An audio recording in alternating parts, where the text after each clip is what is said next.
tonight. It is 6:30 p.m. and I call this special school board meeting to order. Mrs. Patron, call the roll, please. Ms. Clementi? I am here. Mr. Farrell? Here. Judge Mays? Here. Mr. Voss? Here. Dr. Wright? Here. Superintendent Macaluso, do you have any corrections or modifications to the agenda? Thank you, Tonight, President Voss. It is 6:30 p.m. and I call this special school board meeting to order. Mrs. Patron, call the roll.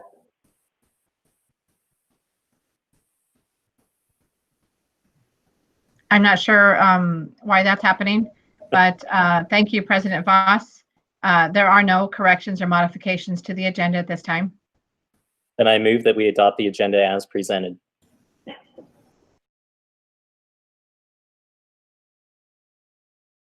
Second. I'll call for the vote, please. Ms. Clementi? Aye. Mr. Farrell? Aye. Judge Mays? Aye. Mr. Voss? Aye. Dr. Wright? Aye. We'll move on then to 9.0 reports. Superintendent Macaluso. Thank you, President Voss. The first report that we have on schedule is for the allocation of the 2020 bond proceeds, premiums to the best projects. And so I have Mr. Horner standing ready to present that report. Mr. Horner? Yes, good evening. With the excitement that we were awarded the two best grants, we knew that the amount that we had set aside for improvements, required in the two buildings would be just a little.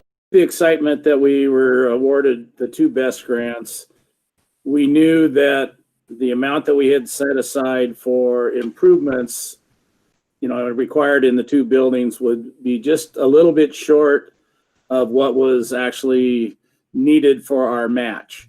So, and we knew we had the premiums that we generated when we sold the bonds. So what we're asking for is just approval from you for an internal accounting that we're going to move. We want to move $1.4 million from our premium account over to the Franklin and Sunset Park account. I want to kind of manage them together. They will be tracked separately, but as for this, I want to just say they're one project, kind of like our two high schools are being managed as one project. The amount that we actually have to match is $1.15 million, but we aren't sure whether there'll be some small incidental expenses that we need, and then this gives us that little bit of flexibility to cover those. Our actual cash that we have to provide beyond the 10.64 million is 1.8 million plus a little bit, but will be part of all the best grant approvals that will come to you hopefully in September. So that's actually spending the money. This is just moving the allocation over so that we are tracking it correctly against the two projects. That's all we're asking for tonight. And hope you'll vote for that later. So I would remind the board members that we do have a resolution that will come under the special resolutions, in which we will ask you to take action. And I'll just go down the line, see if we have any questions. Dr. Wright? I do not. Thank you. Judge Mays? No, thank you. Mr. Farrell? No questions. Thank you. Ms. Clementi? None at all. Thanks. I'm glad we're on track with this, and it's still so exciting. Thank you, Mr. Horner. We'll move on then to the opening of the 2020-2021 school year report. Thank you, President Voss. At this time, I'd like to introduce you to Suzanne Maury, who serves as our Assistant Superintendent for Teaching and Learning. And first, I want to just acknowledge some of my team members who facilitated a task force, reopening task force stakeholder group. We had various facilitators from the district team. For elementary, we had Carrie Palumbo, who facilitated that task force. For middle school, we had Ted Johnson And for high school, we had Marcy Imes and Aaron Bravo co-facilitated the high school group under the direction of Suzanne Maury, who provided extensive leadership and also facilitated the large task force that came together on a couple of occasions also. So they broke into 3 smaller teams, but a group of about 70 to 75 stakeholders came together to provide input to this plan.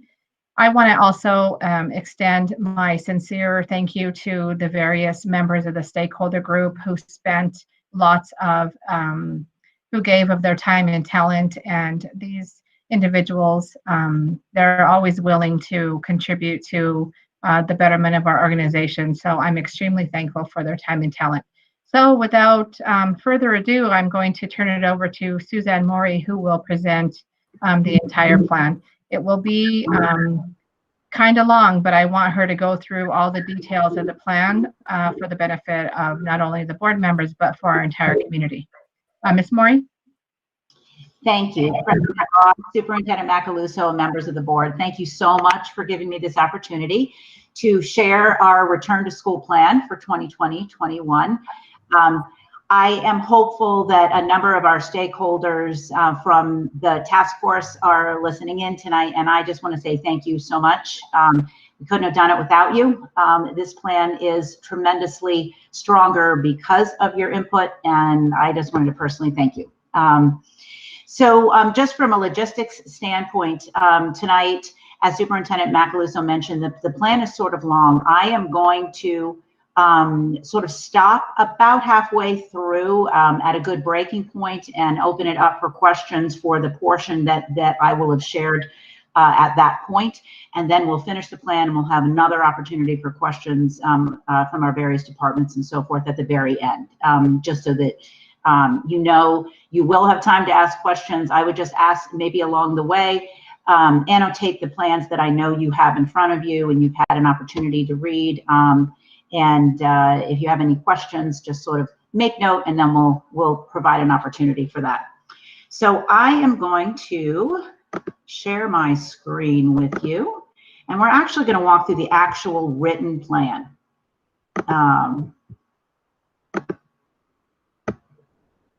If somebody could just give me not a thumbs up because I can't see you, but a verbal okay that you can see my screen. Yes, yeah, we can see.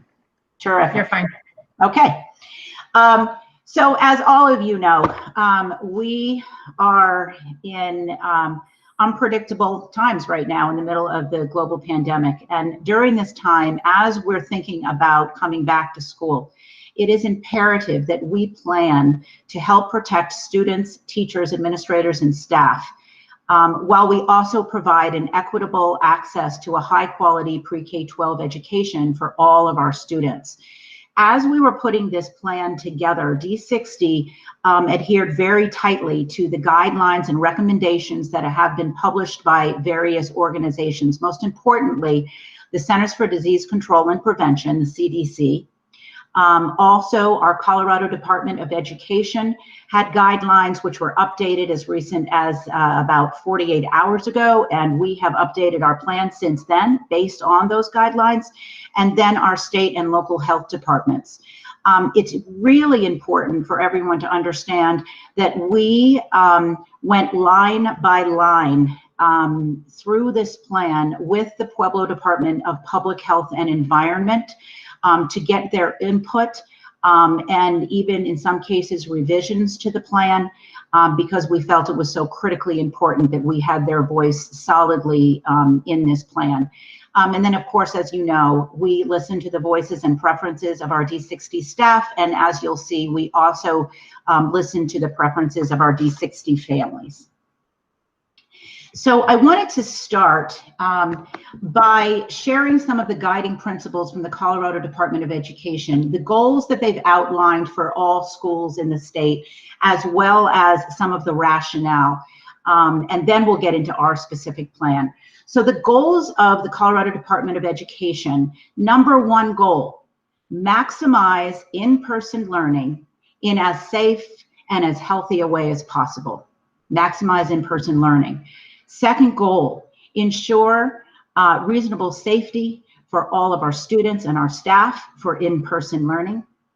Number 3, to minimize the disruptions to education by cohorting students. And we'll talk more about cohorting students and how that helps us to mitigate transitions.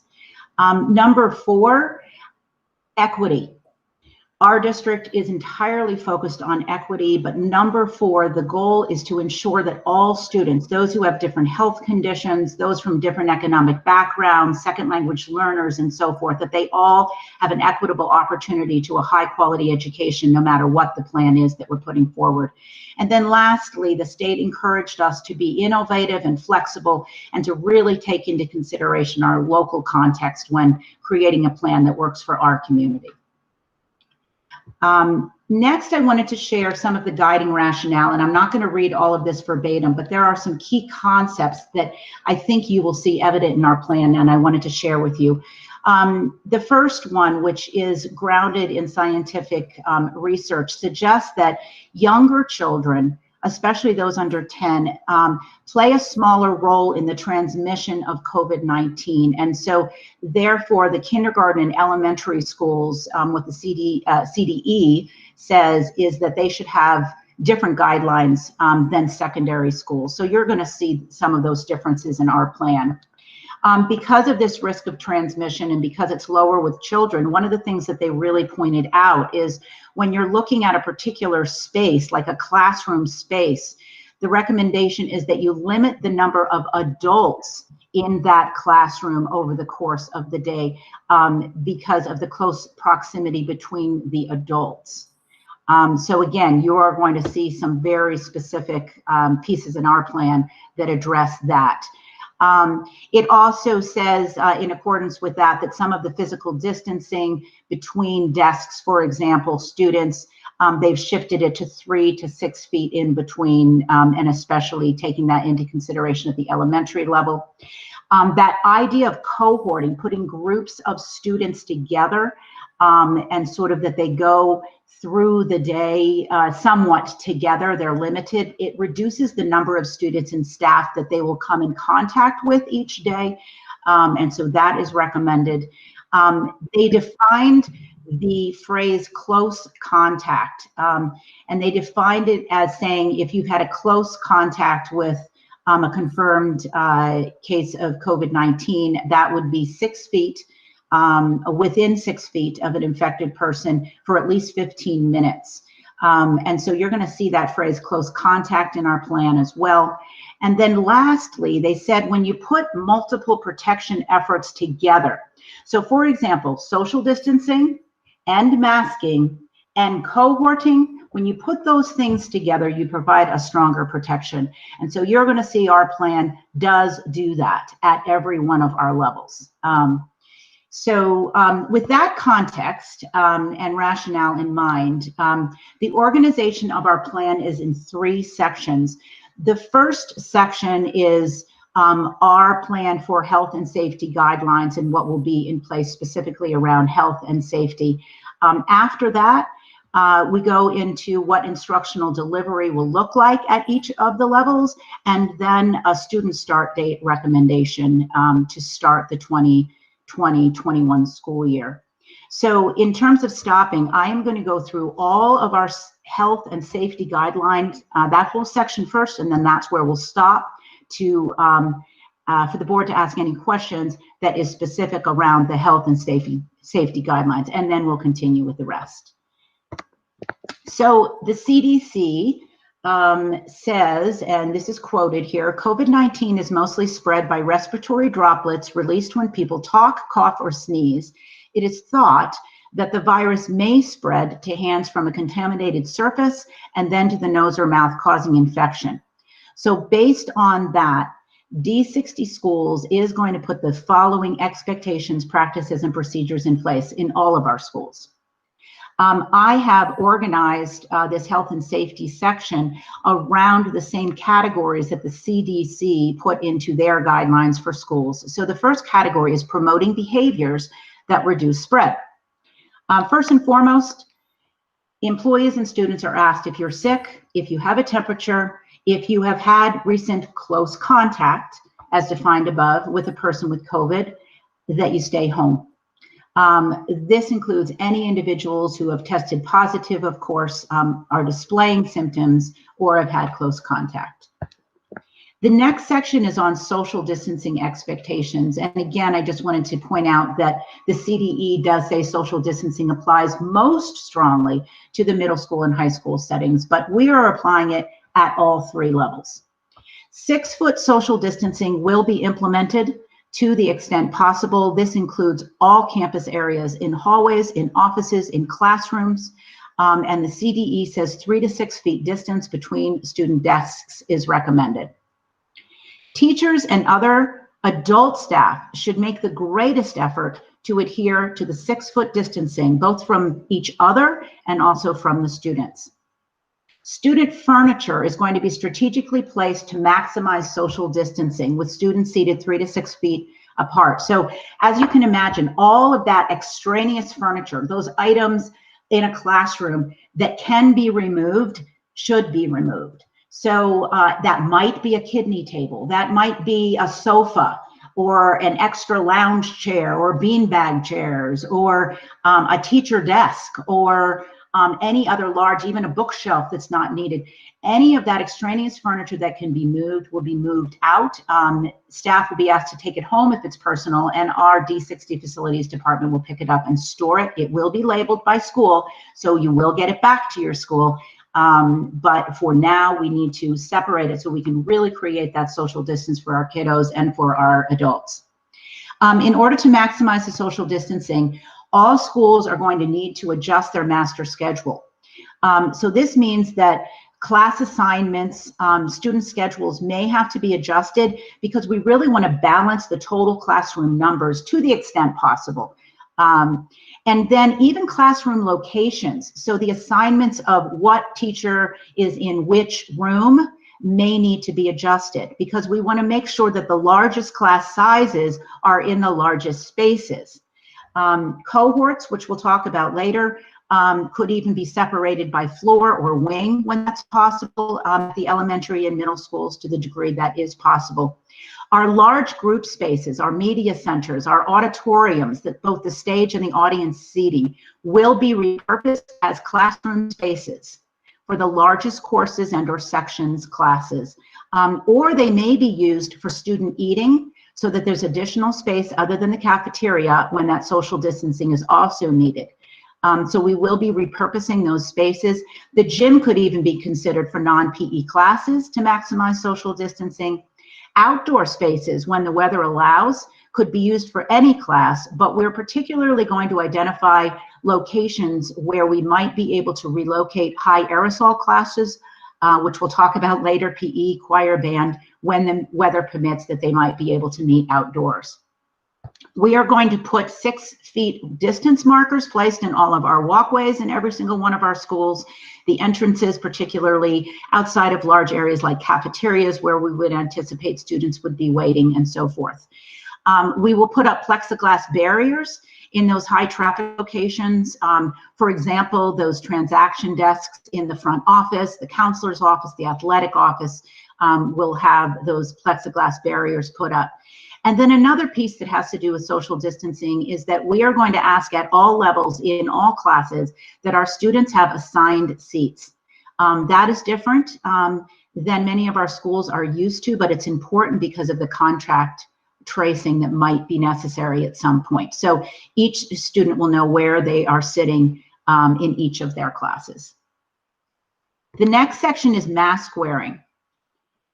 All adults will be required to wear a mask. All students in grades K through 12 will be required to wear a mask to attend in-person instruction. All preschool students will be required to wear a mask to the degree possible. We recognize, especially with our very young students, there may be some developmental reasons why that there may be an exception, but we are going to ask even our preschool students to wear a mask whenever possible. Any adult or student who, because of a health consideration, is unable to wear a mask, we will handle that on a case-by-case basis, and accommodations may be made for that particular individual. Visitors and district staff, when they come to the school, they will be required to wear a mask in order to enter the building. Masks must fit properly. They have to be worn over the nose and mouth, and of course they shouldn't be shared. And then masks may be taken off based on the guidance that we have been told during outside recess, during some high exercise, high aerobic PE activities, and then during preschool napping. And of course, probably goes without saying, during when students are eating, adults are eating, or when they're drinking water or something like that. We are going to provide one cloth mask for every single pre-K through 12 student, and we're going to also do the same for every one of our D60 employees. We are also going to purchase one cloth mask with a clear opening for pre-K through 2 students and the adults who teach them to assist with the teaching of reading. If you're a reading teacher of young children, you know why that's so important as they're learning how to pronounce words and connect sound to letters and so forth. The cloth masks with the clear openings will also be purchased and available to our speech language students and teachers, and to other specific ESS students and adults, including deaf and hard of hearing adults.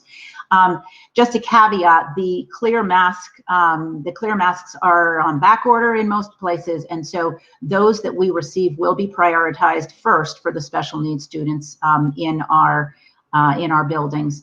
And then we will be getting extra PPE, such as adult and student size shields, for example, to help us to meet different accommodations that might be needed for individuals. Students and staff will be able to wear their own personal face covering as long as it fits properly and it follows some very brief guidelines that we're going to put together before the start of the year. Students and staff will be expected to wash the mask at home with soap and water every night, keep it clean, or wear a clean mask to school every day. We will have extra disposable paper masks available for students or adults or a visitor who may forget their mask. And we're also, just as a side note, we're exploring the possibility of purchasing portable voice enhancement systems for instructors in some of our larger classrooms, because we realize with a mask, their voice may be muffled, and in a larger classroom that might be necessary. So we're looking into that at this time as well. The next topic is frequent hand washing. So proper hand washing protocols, as you all know, are critically important.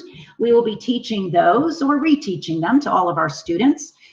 Frequent hand washing will be encouraged and scheduled whenever feasible in those classrooms that have sinks during restroom breaks and so forth. Hand sanitizer will be provided in every classroom and office space. Students will be directed to wash their hands or use hand sanitizer directly before eating breakfast or lunch. And students will be directed to wash their hands or use hand sanitizer after using shared equipment, such as on the playground and when they're using shared athletic equipment, if that is necessary. Signs and floor stickers are going to be either printed by our district, or we will be purchasing them. We'll be putting stickers on the floor around the 6 feet distance rule. The 3 focus areas for our signage are going to be social distancing, mask wearing, and just general good hygiene, which mainly focuses on hand washing. And we're going to be placing those throughout all of our buildings. We do have front office signs that identify that this is a building where a mask must be worn and social distancing must be in place. So we want to make sure we communicate out to anybody who does come into the building, even though we will be limiting who does come into the building, and we'll talk about that later. In terms of transportation, students, bus drivers, and staff will be required to wear a mask on the bus. Bus drivers will have disposable paper masks for those who may forget. We don't want to slow down routes, so we will be able to have those on hand. There will be 1 student per seat. Siblings from the same household will be asked to sit together 2 per seat. Our busing will be able to operate on normal schedules, but we will have to modify the number of routes. And do plan to add extra busing as needed in order to accommodate that 1 student per seat. And then buses will be disinfected in between each route. The next section, as outlined by the CDC, is maintaining healthy environments. This first topic under this category is cleaning and disinfecting. So those high-touch areas that you can imagine, the bathrooms, the water fountains, door handles, and so forth, will be cleaned by our custodians throughout the day after each passing period. So that's approximately hourly at the elementary level.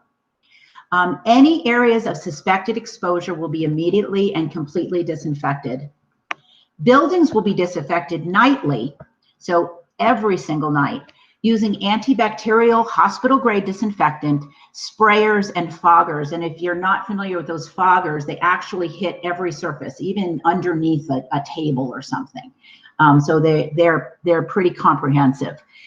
Student surfaces, the desks and the tables, and any shared materials, which we hope will be limited, we'll talk about that in a moment, will be wiped down in between classes or sections, either by the classroom teacher or another adult who may be working in that classroom, to the degree possible.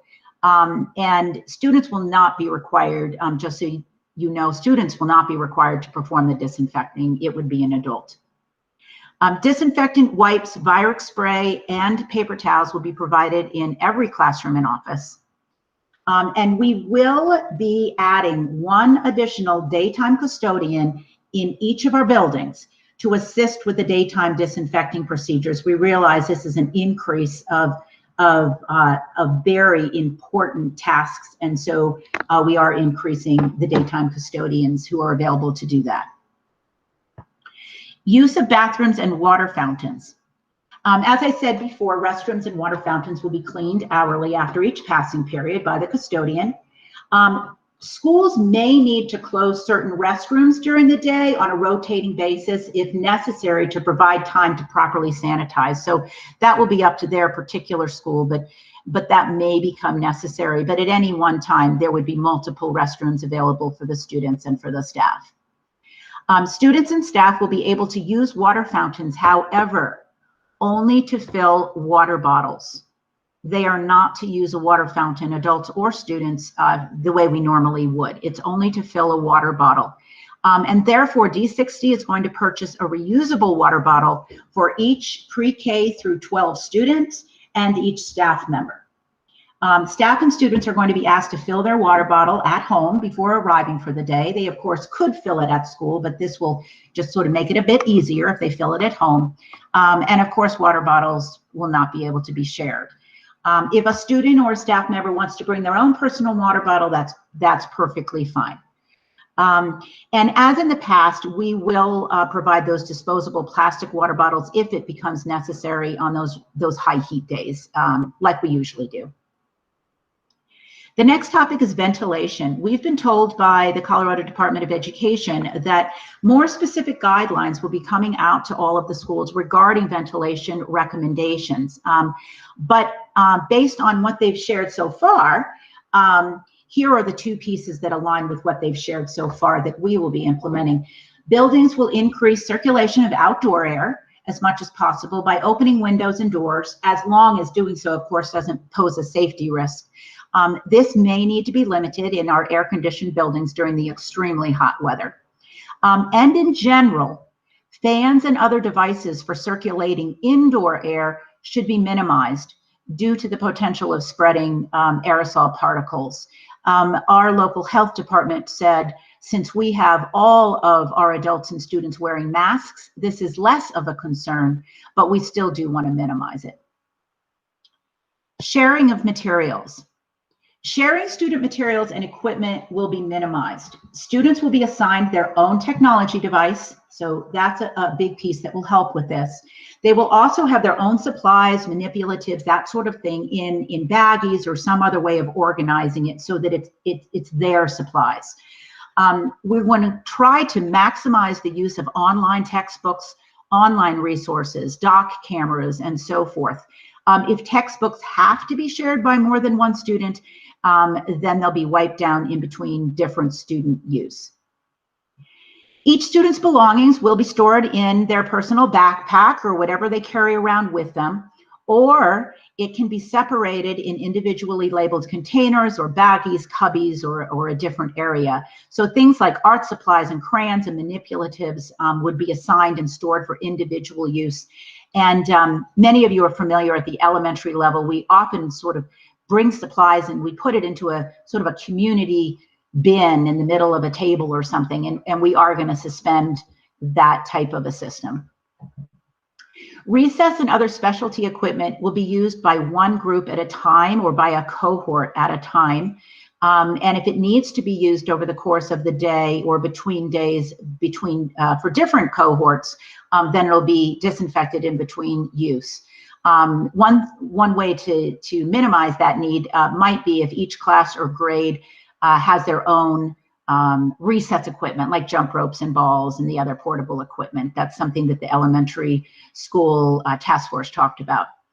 And then at this time, sharing and checking out media center books, we're going to suspend the typical use of a media center or a library at this time. That may change over time, but for now, we're going to suspend that use, and the media center will be used and repurposed for classrooms and classes. The next topic is lockers. In alignment with all the guidelines that are out there, student, hallway, and PE athletic lockers will not be used. Students will not be required to change out. They may be required in some circumstances to change shoes that are appropriate for PE, but not fully changing out.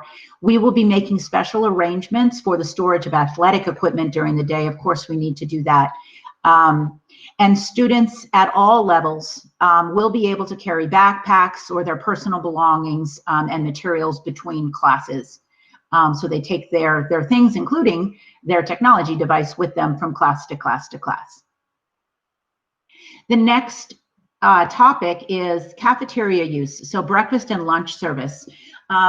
I know Jill Kidd wanted to make sure that everybody was very aware that our nutrition service workers have recently participated in additional training on health monitoring, mask utilization, hand washing, kitchen sanitation, and food safety in preparation for our students coming back for this coming school year. All of our kitchens have been and will be fully cleaned and sanitized daily. We do intend to serve breakfast, continue to serve breakfast in our classrooms each morning. The current plan is for lunch meals to include a daily choice of a hot entree, fruits, vegetables, in order to accommodate special diets and so forth. And we're hoping that the USDA approves some waivers so that we are able to provide meals for students who may be 100% virtual online, and also provide those breakfast and lunch meal kits at the end of each day prior to a distance learning day. So that will probably make more sense and be even more important later on in this presentation. All food and condiments will be served by nutrition service workers. So once the tray has been completely served, it will be passed to the students. The students will not be touching any serving utensils. We will rely on a variety of different service options based on the specific school needs. So, for example, at the beginning of the school year, in order to expedite the process and get into a system and a routine, we may start with grab-and-go meals just to make it quicker and so forth. So there are a variety of different meal options, if you will, that we may choose from over the course of the year. We do have existing sneeze guards and barriers. However, we have also installed additional plexiguard barriers in the serving line. Masks and/or face shields and gloves will be worn by all nutrition service workers at all times. Masks will be worn by students as they're going through the line. When they are eating, they will be able, of course, to take their mask off, but there will be strict social distancing, and so they will need to be supervised in likely more than one space, depending on how large the cohort is. Students will be served and will go into the cafeteria by cohort. And then again, of course, they will be supervised and need to be supervised with social distancing in place when their masks are off. We could even use outdoors. I know a lot of teachers on the task force said, you know, let's figure out how to do this outdoors and sit outside while the weather is nice. high aerosol classes. So high aerosol classes are classes like physical education, choir, band, where there are more aerosol, potentially more aerosol particles in the air. And so there needs to be special safety precautions, and there are guidelines out there that are evidenced in our plan right here. So first of all, they encourage us to meet outside when we can for those high aerosol classes. And then here are some of the specifics around PE. In general, we're going to follow the CHASA and our local city and county health department guidelines. CHASA outlines social distancing requirements. It is often sports specific. They talk about the maximum participants that can participate in an activity indoors, outdoors, and so forth. So in general, we'll follow those guidelines. Masks will be worn by teachers and coaches at all times, which does align with CHASA expectations. Masks will generally be worn by students, except during high aerobic exercise activities. 6 foot distancing will be emphasized, but also we really want to maximize low contact sports and individual type of activities, drills, and practice to the degree possible.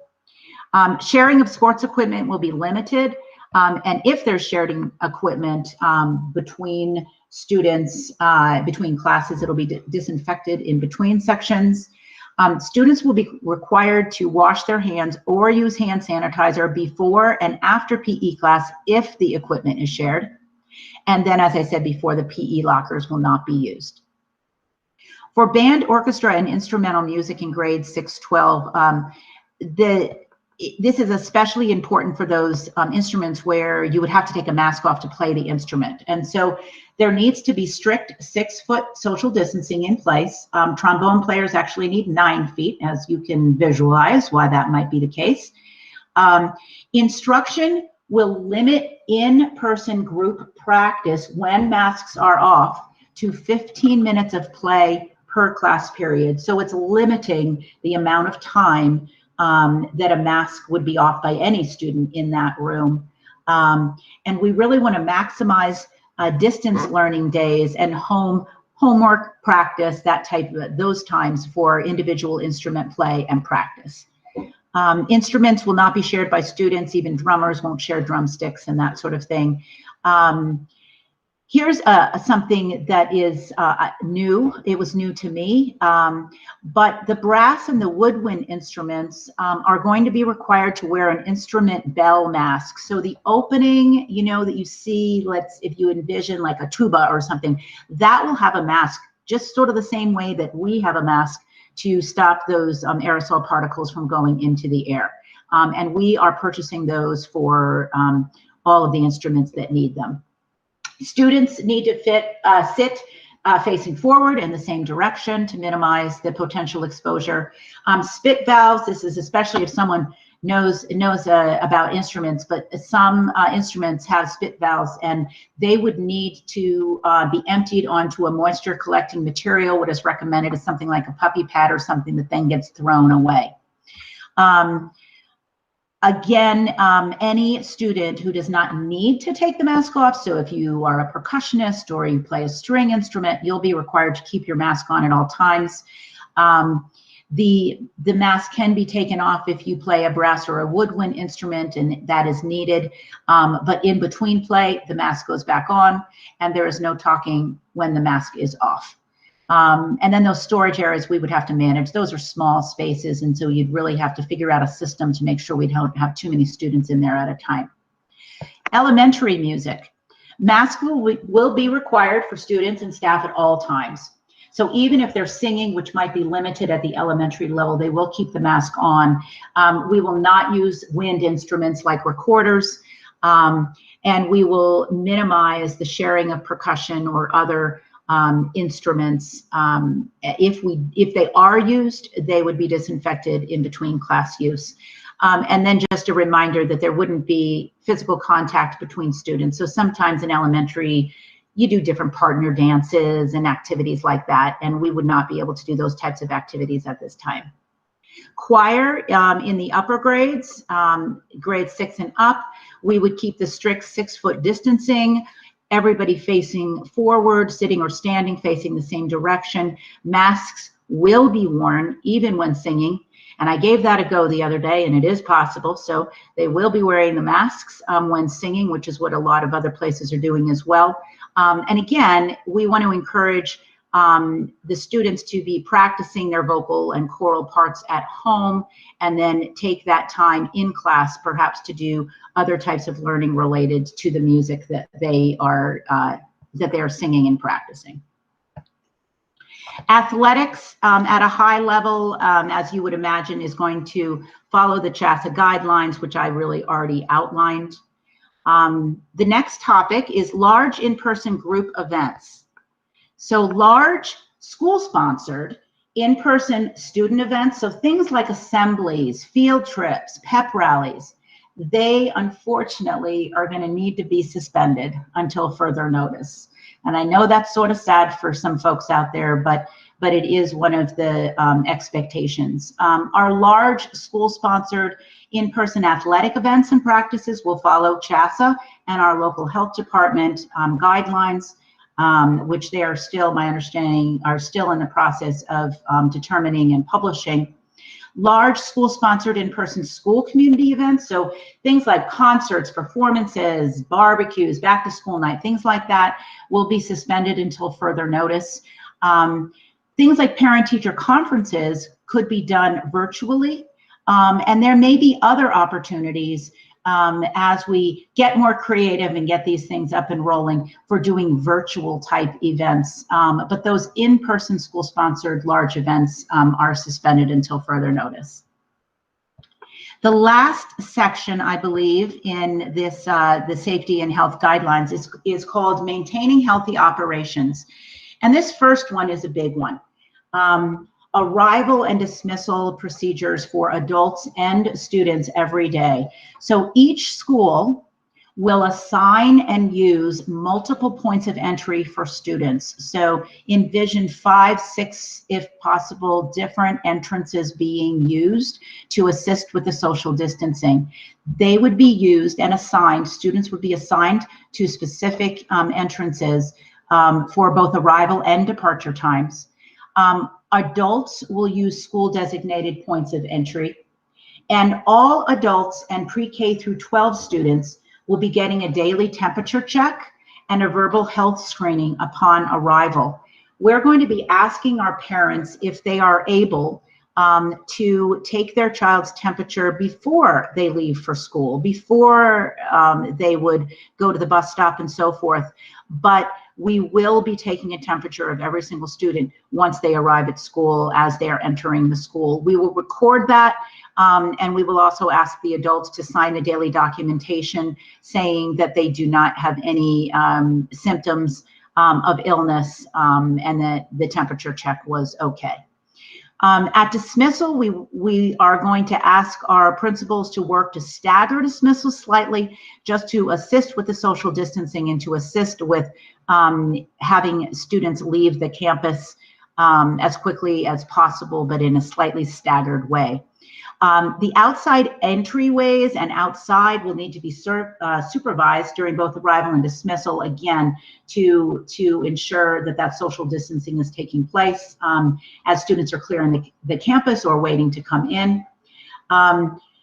We are looking into purchasing and using an automated scanner, which would automatically scan, sort of like an ID, would scan the students to document that the student has been through this process. We are also looking into purchasing thermal imaging systems for each of the schools, which if we were able to do that, would allow us to really expedite that procedure, because we recognize this is going to be a very detailed, time-consuming procedure, and so we're looking into whatever we can to assist. The other thing is that HR is also exploring the possibility of hiring some additional health techs to assist our schools with this arrival responsibility as well as throughout the day. Hallway transitions. With the guidelines from the CDE and CDC, they have said we need to create one-way hallways or stagger transition times so that when students are walking in the hallways, they are not sort of crossing each other or passing face to face. And so we're going to have slightly staggered schedules that will have to be school specific. As you can imagine, passing bells will probably need to be silenced just to accommodate that. I know some of our schools already do silence their passing bells and it seems to work just fine. So those hallway transition times will be important. The next category is visitors and volunteers. In general, outside visitors to schools will be limited and volunteering is going to be suspended. In the event a parent or guardian visitor is necessary, they're going to be limited to the office in which they have business, and they're first going to need to report to the front office for a temperature check and a health screening. IEPs and larger meetings that potentially have multiple visitors will need to be held virtually, and I know that our ESS department is already planning for that and has already conducted virtual IEPs, and that won't be entirely new to everybody. Parents and visitors will not be allowed into the classrooms, the cafeteria, or the auditorium, or most places, unfortunately, in the building. So things like eating with their students or observing in classrooms, unfortunately, will need to be suspended for now. Visitors or volunteer special circumstances, and we do recognize that there will be some special circumstances that come up, will need prior principal approval. Our community partners, and we have so many of them that we appreciate so much. So groups like the Boys and Girls Club, State of Grace, United Way, we have many partners who provide incredibly valuable services to our students and our families located right inside of our buildings, which is a wonderful benefit for our families and students. We don't want to limit that, but we do want to consider them on a case-by-case basis, and we'll approve them at the district level. And anyone who enters the building, including our community partners, each day will need their temperature taken, receive a health screening, and have that documented, and of course have to wear a mask whenever in the building. And in general, the use of our school facilities by outside organizations is going to need to be suspended. There may be rare exceptions, but that would need district level approval. So in general, those outside organizations, we're going to have to limit the use of our building to our students and our staff. Human resources staffing practices. So for all of the staff members who are listening today, thank you for being here. You have recently received a communication from HR. It was a multi-page communication, and it did outline ADA accommodations, what qualifies or who might qualify as a vulnerable individual, as outlined by the governor's current order. And it also outlined the COVID-19 leave options. There's a variety of different leave options for self or for a family member for childcare, and all of that information has been shared with our staff at this time. The last section, before we're going to stop for questions, is our response protocol for responding to illness, COVID close contact exposure, and confirmed COVID cases. And I wanted to let you know, these are general guidelines that we felt were important for all of our community to understand, but more specific school in the district, there will be a flow chart that will actually guide our leaders, our district and our school leaders through the process, our school personnel through that process. But in general, here are the guidelines. So around illness, all students and adults who are ill, if they're displaying COVID symptoms, if they've been ordered by their doctor or the health department to self-quarantine, will be required to stay home. If a student or adult displays symptoms, including a fever of 100.4, which is the recommendation, or higher, we are going to ask that adult or student to leave the building. So if the adult or student is not able to leave the building right away, they will be isolated until they're able to be picked up and leave the school campus. Each school will identify a minimum of 3 isolation rooms, which could be used for this purpose. Students, when waiting in the room for pickup, will be visually supervised at all times, like we always do. And we'll follow the standard parent contact and parent release procedures, like we always do. All isolation rooms and potentially exposed areas will be cleaned and disinfected immediately as soon as the ill student or adult leaves the area. And if the student or adult has demonstrated COVID symptoms, they'll be encouraged to obtain testing to confirm quarantine recommendations from the health department or from their doctor before they come back to school. Confirmed COVID close contact exposure. So if a student or adult reports or identified to have close contact exposure, that's the definition that we already have. Suzanne, you're breaking up there pretty bad. Okay. Do you think so? Suzanne, I wonder if maybe even just reconnecting so we can get you, because you are breaking up quite a bit. Or just try turning off your video. Because I'm sharing. But else,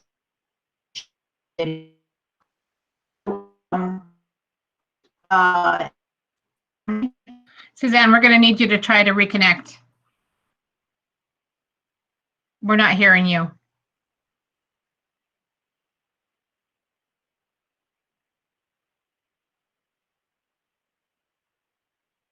So she left the meeting and we'll just wait for her to reconnect. So let's just wait a few minutes.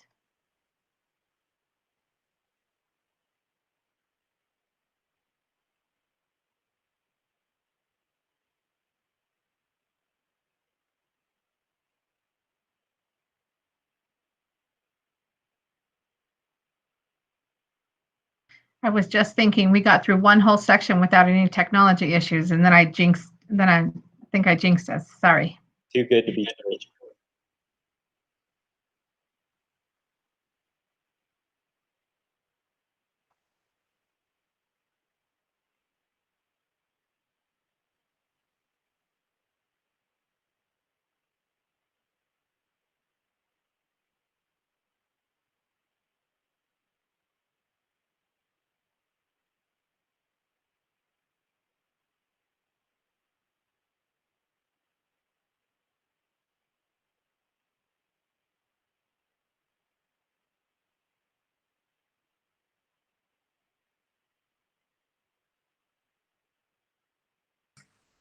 I'm going to give her a call and just kind of see how she's doing. Oh, there she is. okay, can you hear me now? Yes, we can hear you. You're back with us. Okay, I'm connected using my phone, so we're going to see how this works. That was choice 2. Actually, Zach, you know what? I'm gonna try to share my screen. It's a heck of a lot easier for me to share my own screen. So let me try that, and if not, we'll turn off my my video and have Zach be our backup here. So let me just give it a go and let's see what happens. Can you all see the screen? Yes, we could share. We could see your shared screen. Great. President Voss, where would you like me to go back to?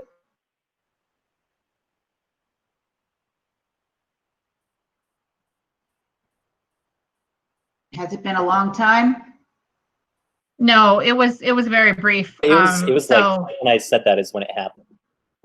Did you hear about illness? Can I go to confirmed COVID cases? Yes, Yes, you were on the confirmed COVID cases, and you were about halfway through, and then it got. you were talking about the isolation rooms, and then you got cut off. Okay.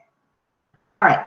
So confirmed COVID close contact exposure. So if a student or an adult reports or is identified to have had a close contact exposure, they would be isolated until they're able to leave or to be picked up from the campus. And of course, those rooms would be disinfected as soon as that individual left. And we would encourage the adult or the student to obtain testing to determine if they had contracted COVID and they would be asked to follow whatever the current quarantine recommendations were from the health department or their doctor before coming back to school. The last section here is a confirmed COVID case. So if a student or an adult has a confirmed case of COVID, they will not be allowed on school property. This would need to be reported immediately to the school principal.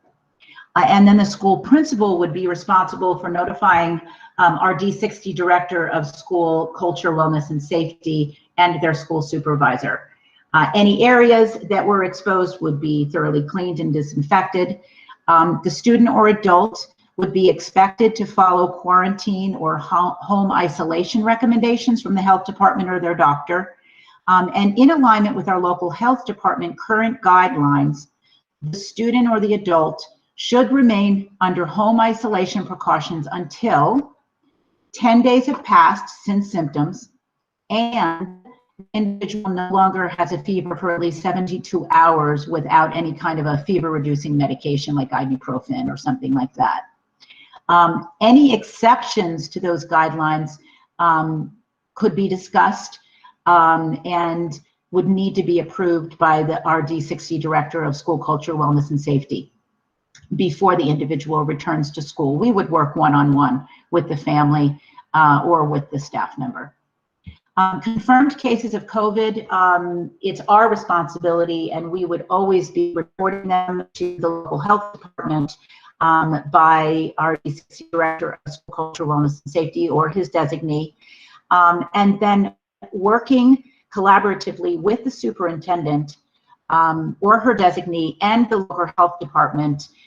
We would need to collaboratively determine if further actions were needed regarding any potentially exposed students or adults at the school. So, for example, there might need to be a decision that a group of students and some adults might need to transition to distance learning for a certain number of recommended days and that sort of thing. So that decision is always made in coordination with our superintendent and the health department. So that is probably a little bit more than halfway through. And I think this is a good stopping point to allow our board, if you have questions that relate specifically to the health and safety guidelines, to be able to respond. Our next section, just so that you remember, is when we'll talk about the actual instructional delivery. So let's keep those questions to the very end.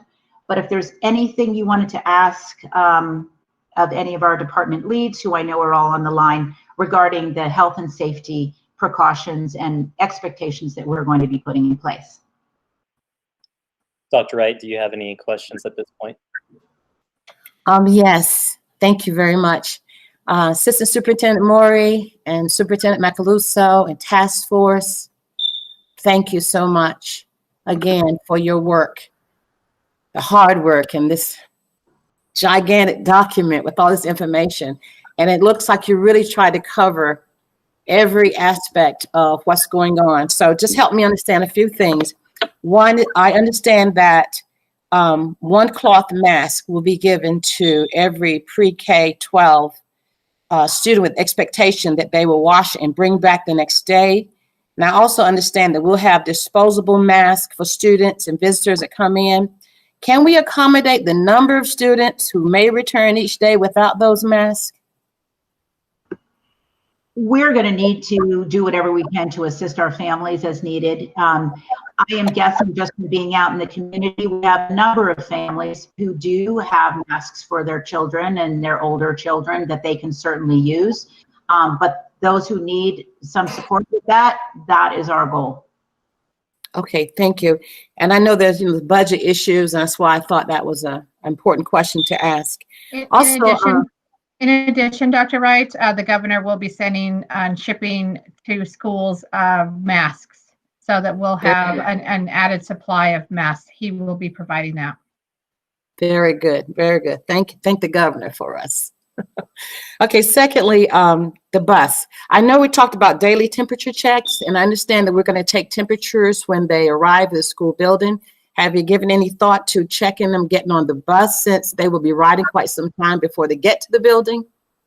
Dr. Wright, we gave that a lot of thought, a lot of thought.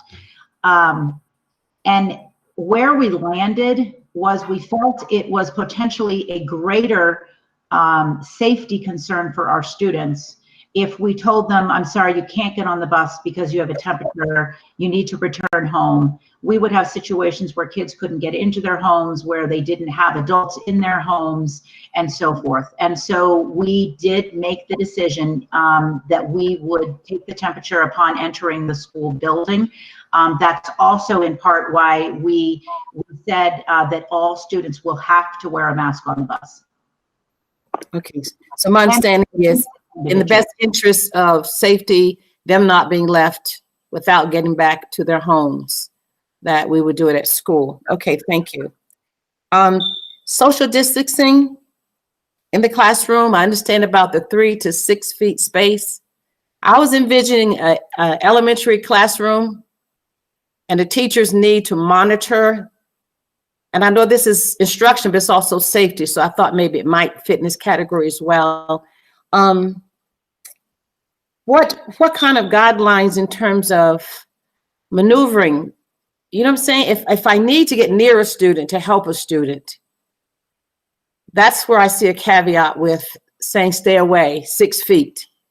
So talk to me about that. Yeah, it's one of the reasons why we're so lucky that we have a 1-to-1 technology ratio. Students will be using their technology every day during class, and we'll talk about that, not only for distance learning, but also during class.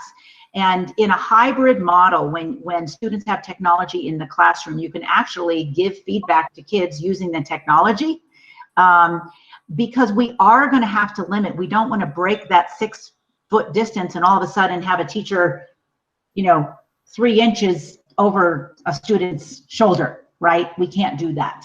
So we are going to have to be very, very thoughtful about where we're teaching from within the classroom. Okay, and also in terms of maintaining that space, I don't recall the specifics about the bathroom passes. How would that be handled? We haven't talked specifically about a consistent routine for bathroom passes. I know each school has a process in place. Generally, what that is that they'll allow one student, one girl, one boy out of the classroom to go to the bathrooms. But you're absolutely right. They're going to have to come up with that system. We certainly don't want it to be overcrowded. Typically, I don't see lots of kids in a bathroom, but that's something that we would have to think through. I appreciate that we need to be thoughtful about that.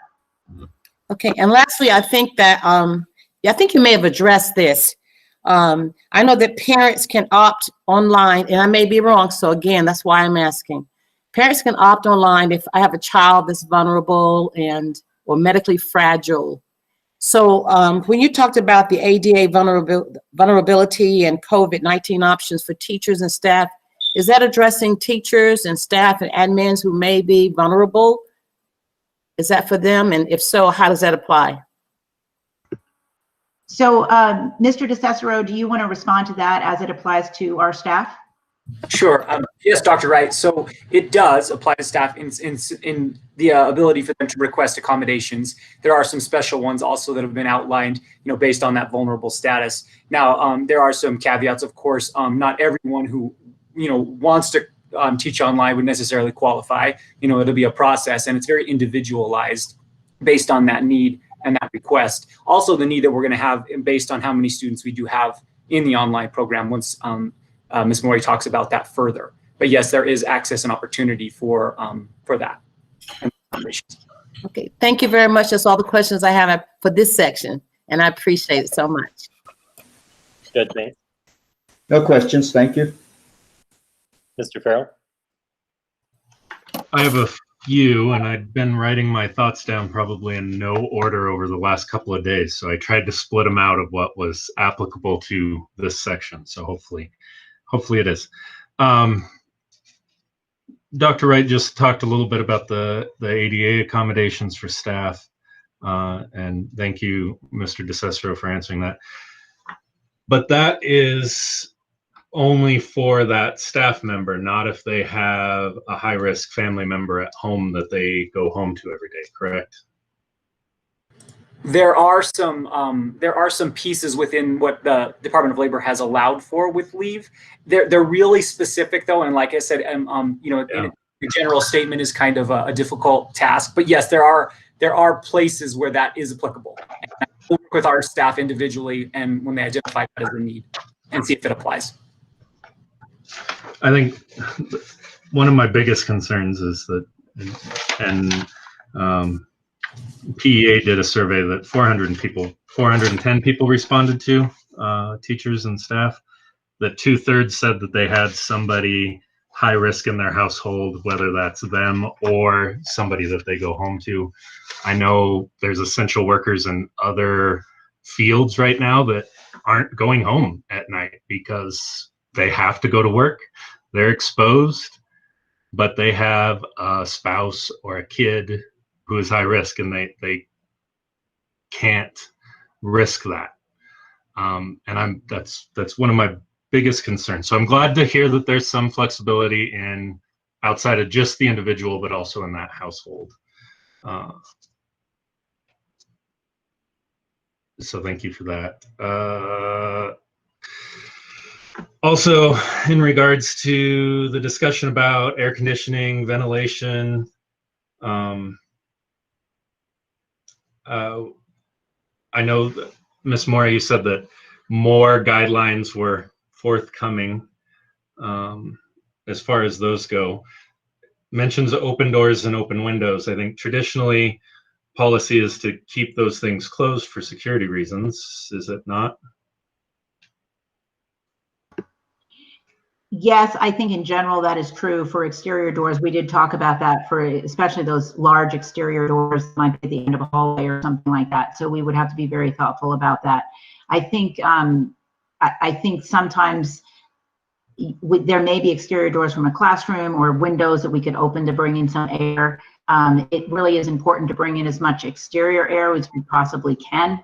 And so we would probably have to handle that on a case-by-case basis. That's why the caveat was in there in the plan, as long as it doesn't pose a health or safety risk. So Gotcha. Case by case. Okay. And then minimizing fans. Well, I understand the reasoning behind that. I also have a lot of concerns about it. I'm just looking at high temperatures last year in September. We had a 102-degree day. We had a 94-degree day at the end of September. We have warm classrooms, and now we're expecting students and staff to wear masks inside those warm classrooms, making some differences about whether a fan can be used or not. I get that. I get why a fan shouldn't be used. It's just a big concern. Was there a lot of discussion in terms of classroom temperatures and mitigating some of those issues? You know, Mr. Farrell, I'll take that question. Okay. We had a lengthy discussion with the health department and the team at the health department with Randy Ebbets. They weren't highly concerned about fans. We put that in the plan as a use it, sparingly, or to kind of make sure that we're not circulating air, or maybe we're bringing in outside air, that sort of thing. But we want just people to be cautious and know that they're used appropriately. We have those large fans that kind of circulate air in our very hot buildings, and warm buildings is certainly an ongoing concern in most of our buildings. So the health department really wasn't concerned about it, but we kind of kept that language in the plan just to ensure that we wanted people to pay attention to that. We want to make sure that we use our fans appropriately. Ms. Maury, if you have anything else to add based on the conversation with the health department, please weigh in. Yeah, I would just concur. I think what I heard them say is because we are expecting all of our students and adults to wear masks, they did not have a big concern with that. So there's still ways to mitigate hot classrooms, even with some of these other practices in place. Gotcha. Thank you. And then I think my last one for this section is a little bit about transportation.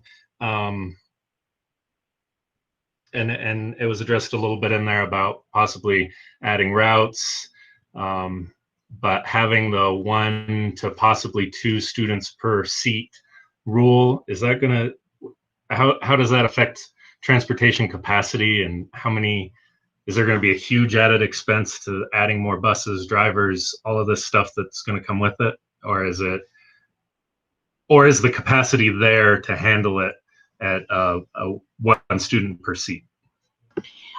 So I'm going to let Mr. Lawson answer that, but I will say once you see our instructional model, you'll see how those two things dovetail. But Mr. Lawson, is there anything that you wanted to respond to? Yes, this is Bob Lawson.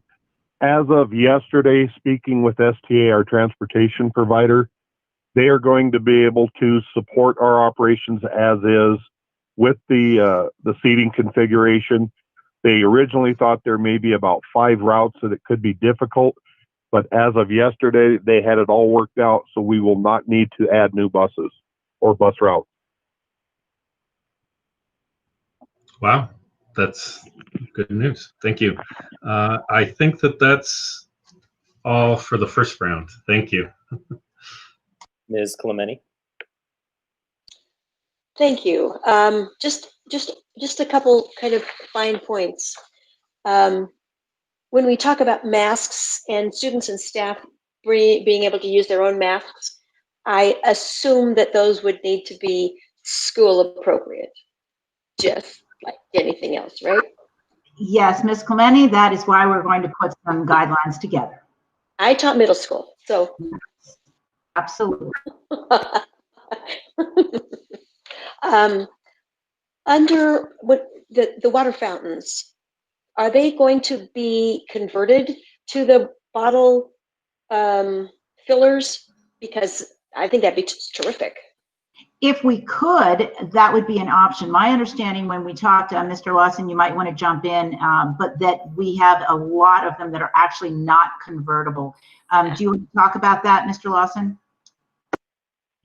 Yes, we do have a number of schools that have the fillable stations now. Our high schools, as well as a couple of the elementaries, have those now. Many of ours, if you remember from a couple years ago when we did our water quality testing, we had to disable quite a few because of the lead content in the plumbing. And so those are not convertible without this completely replumbing those areas.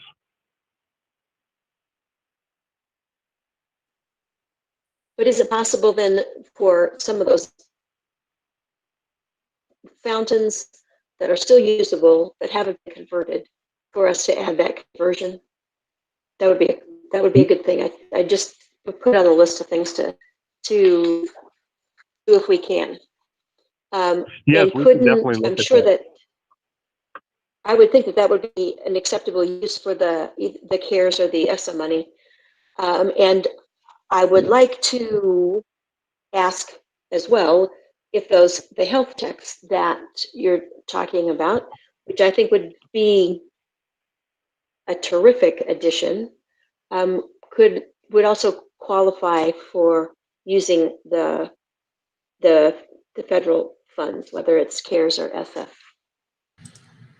That is the hope. That's what we're looking at. The hope. Okay. So, all right, we're searching through all those. Also, in the leave policies, I understand that the federal government has provided those 10 days of leave, but those expire at the end of this year in December. Is that correct? That is then correct. there's also some state days that have been guaranteed. And do those live longer than December? And that's a really technical question, Ms. Clementi. That is, we even have lawyers who are still kind of working through that because the law was just passed like a week ago. I think you probably know that. The polis just signed it. So the way yes, there are some additional state things, but they do change and they are different. So to say what it would totally be, I wouldn't be comfortable telling you that right here now. But yes, there are some additional things put forward through the state as well that will assist with some of this. And as soon as those get all filtered out and everybody understands what it all means, you'll let everybody know so they Yes. know what we're dealing with. Plus, of course, we're providing continuing to provide the sick leave that we offer and the sick leave bank that we offer as well. And maybe we should think about whether. Well, never mind. But maybe we should put a push out to everybody to join the sick leave bank at this point, just because it's good policy. That's what I have. Thank you very much. To touch on one of the questions Mr. Farrell had, I've seen and heard a lot about the virus being spread through air conditioning. Is that true? And if so, is that a concern for us in our buildings? I have not read that anywhere, Mr. Lawson. In your research, what have you heard? No, not through the air conditioning. We're doing our best to mitigate and prevent it with the filtration that we have, but that is not something that we've heard that it is a direct method to spread the disease anywhere. Okay. So we don't have, so maybe this is the only time that the good news is that we don't have very many buildings that are air conditioned. My next question is, what would have to happen for a school to close? Is it 1 positive case? Is it 10? What exactly are we basing that on?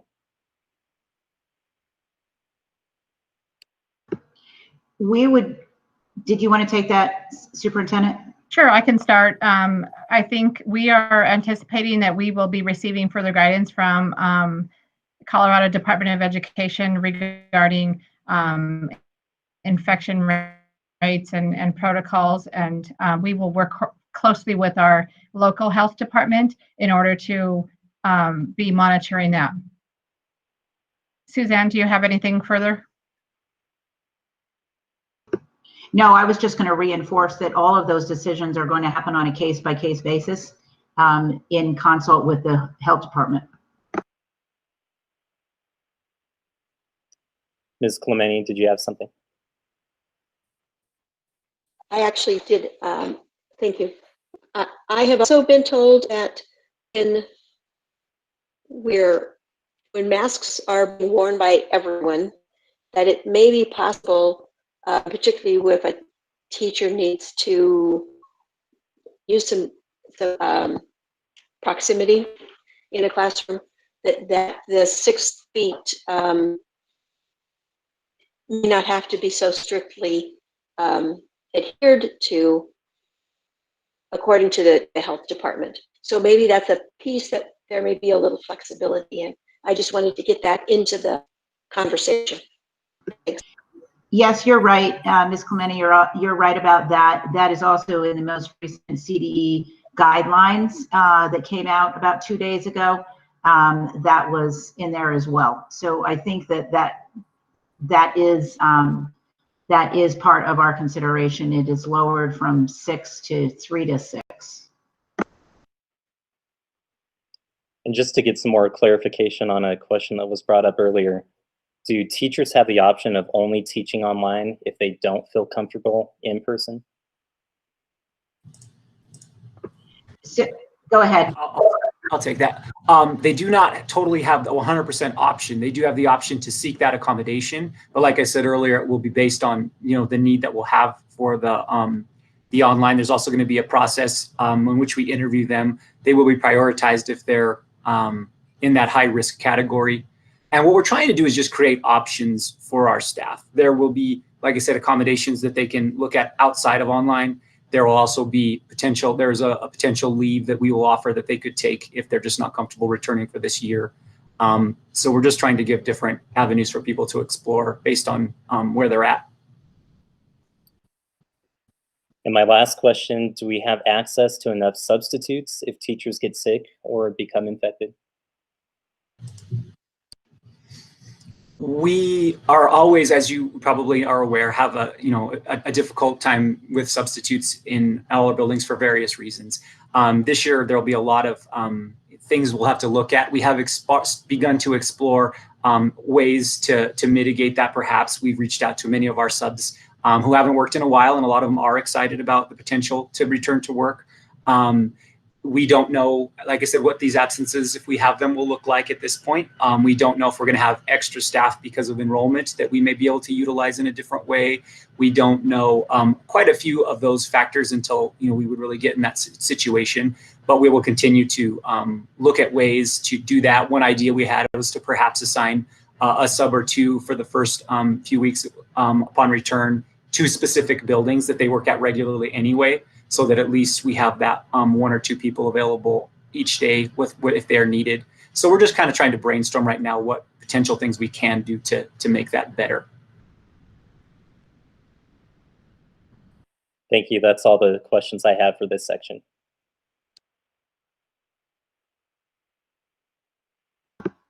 Thank you. Ms. Maury, you want to move on to the next section? Sure, and you let me know if my sound is not working. I hope we're good.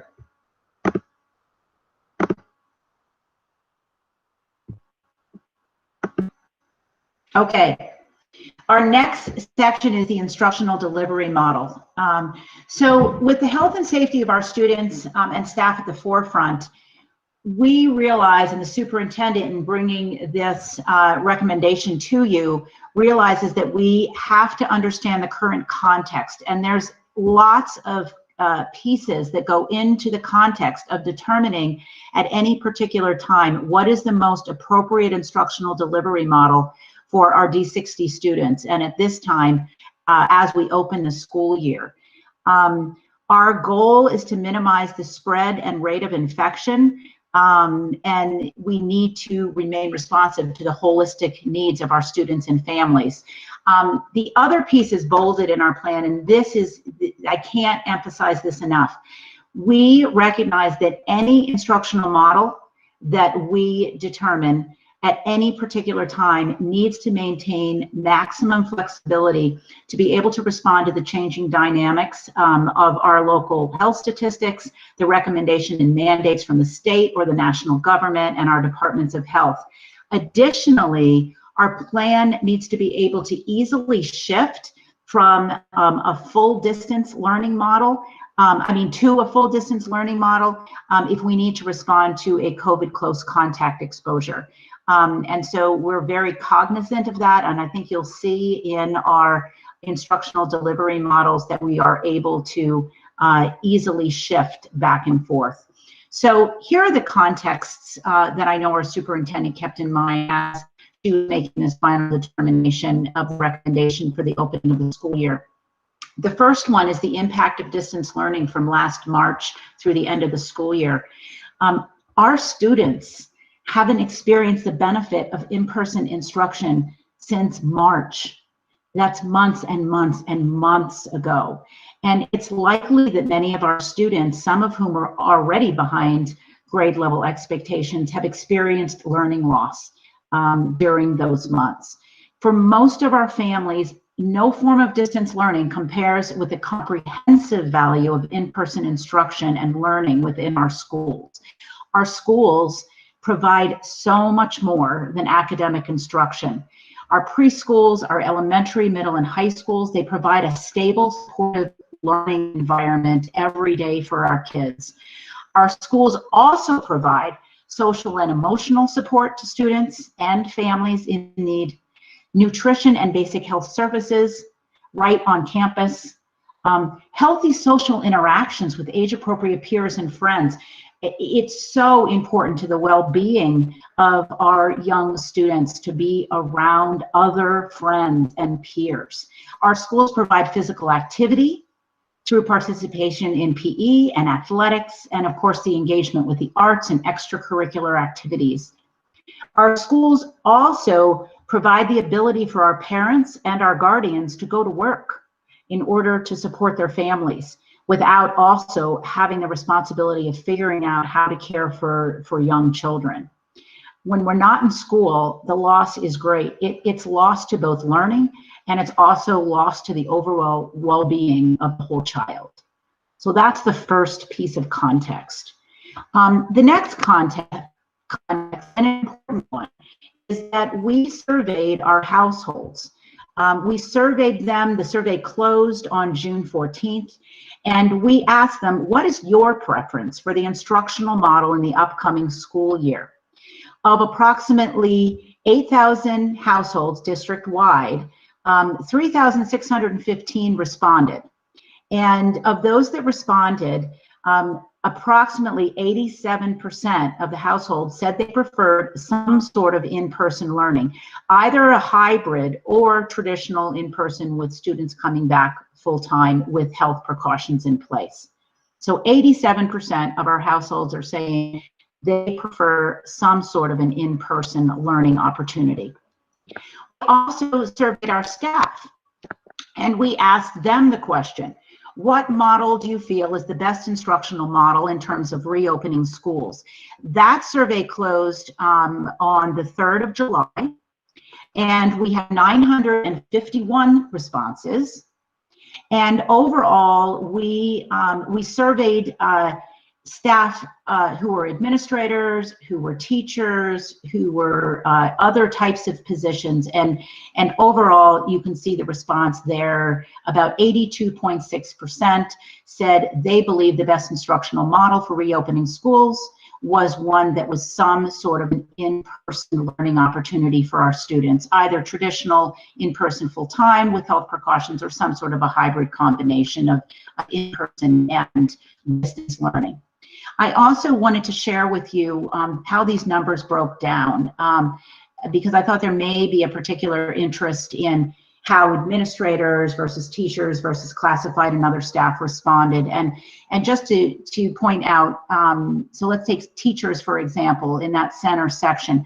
So if you look at elementary teachers specifically, you can see it's sort of in the middle of your screen now, you can see that over 80% of our elementary teachers specifically said that they believed some sort of an in-person learning opportunity for students would be the best model. As you go up in grade, you can see that at the middle and the high school levels, the percentage for in-person lowers slightly if you just look at the teachers column. But we still see over 70% of our teachers at the middle school saying they believe the best model for middle school would be some sort of an in-person model. And the same at the high school. It is just over 71% of the teachers specifically said they believed that it would be some sort of an in-person learning opportunity. So based on our family's preference, you'll remember that was 87%. And also, as you remember, CDE's first goal, which was to maximize in-person learning in as safe and as healthy a way as possible, D60 created a reopening of school task force, as you've heard about. And we had stakeholders, we had teachers, administrators, staff, parents, and students. We had multiple leaders from PEA, Pueblo Education Association, as well as the Pueblo Educational Support Personnel Association on the task force. Our task force were further divided, as I believe Superintendent Macaluso mentioned, into 3 working groups at the elementary, the middle, and the high school level. And we additionally formed a preschool task force, again, so that we could get stakeholder voices around the final decisions and what might the model look like. The task force served, and they knew that their goal was to serve as a recommending body to the superintendent. They were charged with sharing their recommendations regarding attributes and their preferences of various in-person instructional models. And the reason it was focused on in-person instructional models was we wanted their feedback based on what approximately 87% of our families said they preferred. And the task force worked hard. They came up with a more restrictive model and a less restrictive model and the characteristics between those. And then they narrowed it down to their preferred model that they wanted us to bring to the superintendent for her consideration. And a little bit later in this presentation, I'm going to share with you where they landed as it relates to specifically the model that we're bringing forward at each level. Another important context for this decision is that in order to provide equity of instruction and opportunity for all of our students, we made the decision early on last spring that we were going to purchase and distribute a technology device to every single one of our K-12 students. So you often hear the phrase one-to-one. Well, we will be one-to-one next year for every single kindergarten through 12th grade student. And I have been told that all of the devices that we've ordered have already arrived. They're in the process of being imaged right now, and they will be ready, up and running for the first week of school. Our Case 1 students will be assigned an iPad. Our students in grades 2 through 12 will be assigned a Chromebook. And by the way, we've just recently heard, literally I think today, that we do have funds that we are looking into that we believe will be available even to purchase a device for our preschoolers. So we're working on that one too. The technology devices will be used both for in-person learning and from distance learning from home. And so that will help to mitigate that transition that we talked about if we have to move from in-person learning to a distance learning, fully distance learning model. Google Classroom will continue to be used. That's what our students are familiar with. It's what our teachers are familiar with from last spring. And then we have also purchased Nearpod. This is an app that works in tandem with Google Classroom, and it allows the instruction and the learning to be more interactive so that it can be more engaging with students. And again, this will help us to mitigate that transition between in-person and home learning.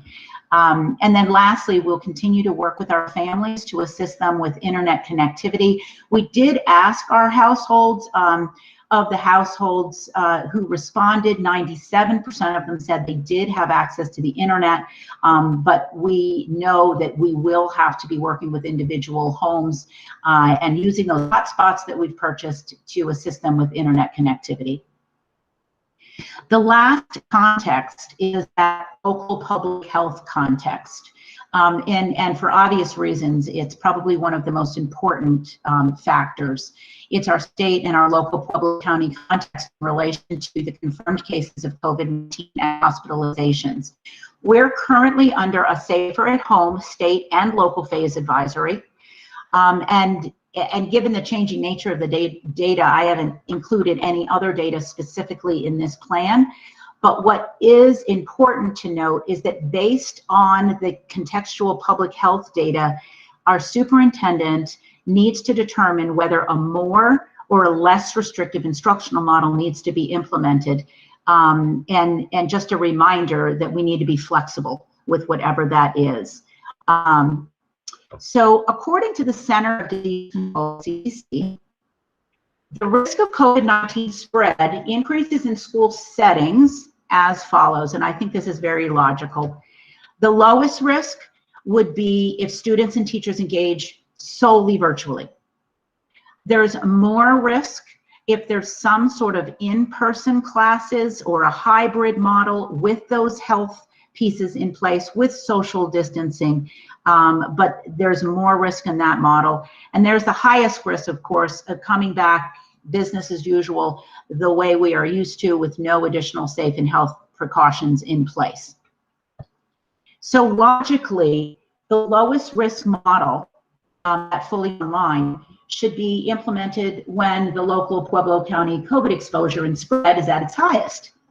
Conversely, going back to normal operations, the highest risk instructional model would be advisable when the local COVID exposure and spread has been significantly reduced or even eliminated. That being said, we recognize that individuals have their own opinions, they have their own perceptions, and they know what might be best for them at any particular time. but I did want to share that context from the CDC. So our K-12 instructional delivery model for the opening of school 2020-21, and I say models because we are going to offer our parents of students in grades K through 12 two instructional options for the opening of the school year. The first option is to return to an in-person learning environment with the implementation of health and safety measures using the following schedule. K-5 students will be in school 4 days a week, every week. 6-12 students will have 2 days in-person learning and 2 days distance learning every week. So sometimes that's referred to as a 2x2 model or a hybrid model, but it's 2 days in-person, 2 days distance learning. Students will either attend in-person Monday, Wednesday, or Tuesday, Thursday, and be assigned to a schedule by household. We have a way of doing that to enable families of middle and high school age students to stay on that same 2-day schedule. So that's the in-person option. Or a family can choose for any or all of their children to return to a full-time online virtual option. And that is available for any family, any student who needs it for health or medical reasons, or any family who prefers it. So for staffing reasons, we are asking families to make a commitment to one or the other instructional model for each of their students for at least one semester. We will have a hardship transfer process in place, just like we have for in the middle of a semester, a transfer between schools. But the impact on staffing is significant based on who's in which type of a model. And so that's why we're asking each of our families to make that commitment for one semester. So now I want to outline more specifically the work of the task force in coming up with the descriptive elements at each level of the delivery, the instructional model. And also where their preferences were. So at the elementary level, 84% of the elementary task force members preferred this model.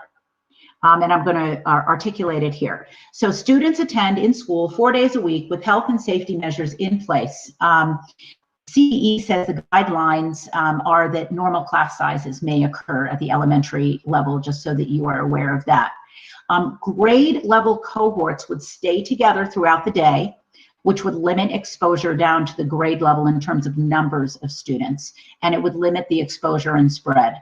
Grade level cohorts allow some flexibility in grouping with similar needs for intervention, for CLDE, for ESS, and so forth, which is why it was preferred by so many of our elementary teachers, particularly at the on the task force.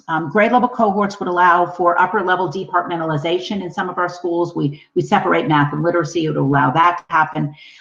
4 days a week allows our families to work without the responsibility to also care for young children. 4 days a week provides needed direct instruction and learning, particularly when you're teaching students how to read and about basic number sense. The model will provide opportunity for staff to teach younger students how to use technology effectively each day in preparation for the potential distance learning if a more restrictive model will be needed at some point in the future. Student technology devices will be distributed, as I outlined, to every single kindergarten through 5 students. Students in grades K-5 will use their device daily in the classroom using Google Classroom. As well as at home. They will take their device from school to home nightly. We did say K-1 teachers may choose to have students leave their device at home after teaching them in the classroom, but many teachers said no, they thought their students could handle bringing it back and forth, and so we left that up to the expertise of the teacher to make that decision. Up to 4 adults per classroom per day. These are the new CDE guidelines because of wanting to limit the exposure between adults. So we would want to make sure over the course of the day, any particular room, any particular classroom, there's only 4 adults in there over the course of the day. We had teachers, even before they knew this information, say, you know, we should explore virtual learning options for some of our small group instruction or for our ESS learners or CSE learners, where they could be in the regular classroom, but they could have headphones on with their technology, and they could be taught live by let's say, an ESS teacher or a para who might be in a different location. So those are some of the things that we'll want to explore in order to make sure we keep that 4 adult per classroom in place. We do not need to meet the 6-foot distance between students in classrooms or other locations according to the CDE guidelines, although we do want to put the social distance in place to the degree possible. And then the task force, I want to honor that the task force also listed many other details about recommendations for how to make this work the best, and those would be shared with the elementary building leadership for implementation.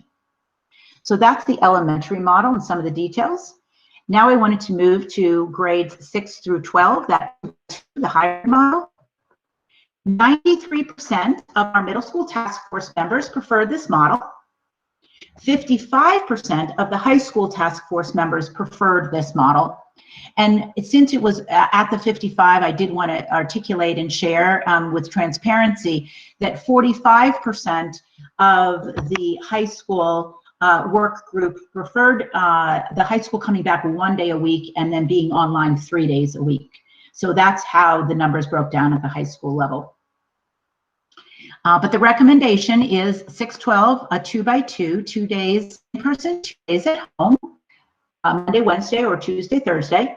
Students participate in asynchronous online instruction 2 days a week. That means the 2 days that they're home will be self-paced. They will have lessons that they need to work through over the course of the day that align and support and provide practice for the new concepts that are taught in the classroom with the teacher. But those would be self-paced on their own during those days. They would not essentially have a teacher on the screen with them. Students would be assigned by household to their 2-day schedule. Daily student attendance will be taken, including on distance learning days, and we have figured out the system for doing that. And so certainly students would get credits appropriately and so forth. A benefit to this model, the 2x2, is that it divides the school population in half, which reduces exposure and spread significantly. The middle school also felt that they could further cohort by grade level, so that they would have a cohort separation by grade level during the day to further reduce exposure. The high school would be able to still teach mixed grade level classes. It limits the changes that will be needed to drafted master schedules, and there were a lot of folks who just felt like it might provide the easiest transition moving forward to minimize master schedule changes. Teachers will teach in person 4 days. It's just that they are with different groups of students each day. Teachers will prepare 2 in-person lessons and 2 asynchronous online lessons each week. So they're still preparing 4 days of lessons. It doesn't double the amount of planning or anything like that. And then those same lessons that they plan will be repeated with each cohort. The school population divided in half allows for greater social distancing, quicker health checks in the morning, and more individualized help in the classroom. So multiple benefits to that. Students would be able to ask questions and get in-person feedback every other day as they learn new concepts. A lot of teachers felt that that was quite important. Student technology devices will be distributed, as mentioned, to each student. They will use the device in class each day as well as at home and take it back and forth nightly from school to home. Online lessons can reinforce in-class learning of new concepts. We'll use Google Classroom. It provides the opportunity to submit work electronically, both from the classroom to submit it electronically and also from home to submit it electronically. We have Clever, which is a suite which allows us to embed curriculum options, both in person and online. And then the Nearpod that I mentioned that will provide it'll enhance the instructional delivery to make it more engaging and a little bit more interactive. At the middle level, these are the CDE guidelines. As you'll probably remember, 3 adults per classroom per day. And so we're going to want to be really thoughtful about each classroom. Who are the adults who teach there, who are required to be there over the course of the day? And we need to be very thoughtful with that schedule to limit it to the 3 recommended adults in a particular space over the course of the day. Those virtual options could be considered again, just like I talked about at the elementary level. And again, want to honor the task force that came up with other recommendations. But I knew we were here long enough tonight not to add every single thing that the task force said, but we will be sharing that information with our building leadership for implementation. The next model is the K-12 full-time virtual learning model. So some of the descriptive elements and the rationale. It provides an alternative learning opportunity for our families who prefer it or need it. For staffing reasons, as I shared, we are asking for a commitment to a minimum of 1 semester, but there will be a hardship transfer process in place. All parents of in-person learners will also be given the option of transferring to fully online at semester, if that is what they want to do at that time. Everybody issued a technology device. The K-5 students will engage in a half day, either AM or PM, of synchronous, meaning they will see their teacher on the screen. It will be live. Synchronous learning taught by a D60 elementary teacher using Google Meet. We have created guidelines for parent, student, and staff use of Google Meet, and that will be an option. And then the other half of the day will be asynchronous, meaning there'll be additional learning lessons for practice and so forth that they'll do on their own during the other half of the day. We will be using D60 board adopted elementary curriculum materials. We are very lucky because you all have made some recent curriculum adoptions at the elementary level. We have digital online materials available, which is fantastic. Grades 6-12 will engage in asynchronous learning and will utilize board-adopted APEX self-paced online courses. And then we will be hiring D60 content licensed teachers, so predominantly language arts, math, science, and social studies teachers to not only manage student accounts, but also to reach out to students and to individually provide supplementary instructional lessons, to provide that one-on-one tutoring or support as needed. And this was a model, this is based on a model that we used during summer school this past summer very successfully. In August, you're going to hear about how many courses were made up by our students, and it was very successful to have the students working in APEX courses, but then having the support of the teachers to assist them when they would struggle with new concepts and that sort of thing. ESS, CLDE, READACT, GT, all of those support services would be provided by a D60 qualified teacher who would be hired purposefully to support the virtual learning model. Social emotional supports and counseling services will be provided as needed by the home school. And by the way, the students will remain enrolled in their home school.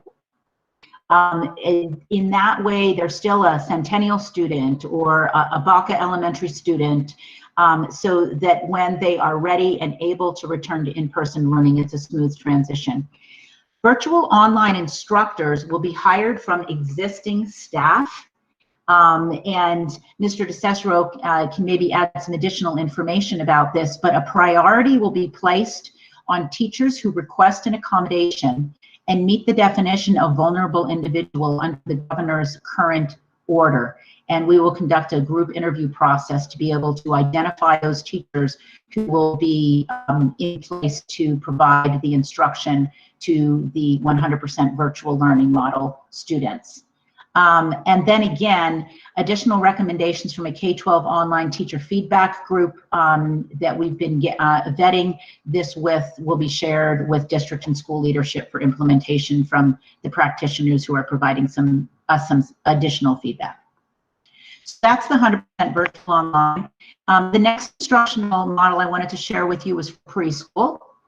Our registered preschoolers will attend schools 4 days a week, either the half day or the full day, and we have recently found out that we might be able to offer even more full day than we've been able to in the past because of some of the rule change given the context. So we're investigating that because I know a lot of our families really prefer the full day. We will have all of the same safety and health measures in place, and then there's also some additional ones that are very specific to preschool. I haven't listed them all here, but there'll be certain things like the water table and things like that that won't be used at all for obvious reasons in terms of health and safety precautions. There will not be a fully online preschool option unless we have a need to shift from the in-person model to distance learning.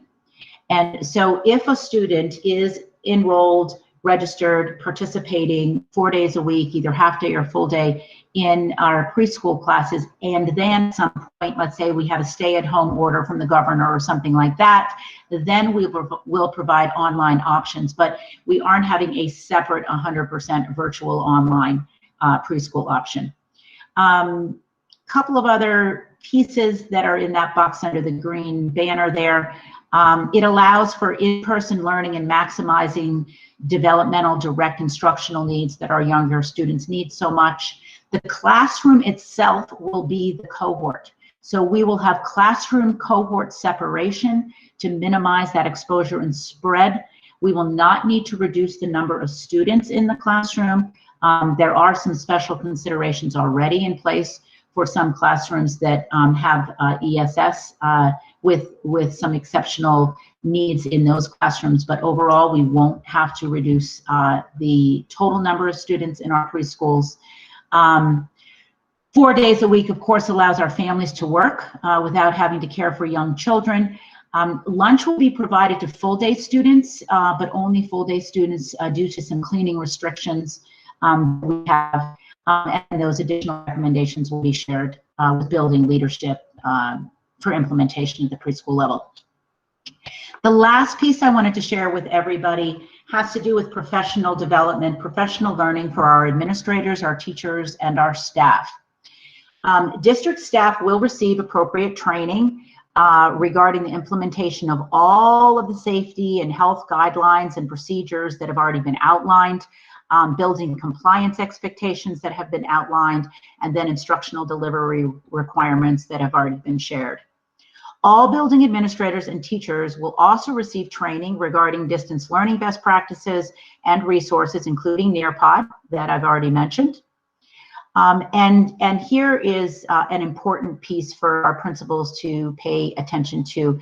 District and school-based professional development, including new teacher orientation, will be delivered virtually until further notice. So not just for the opening of the school year, but into the school year.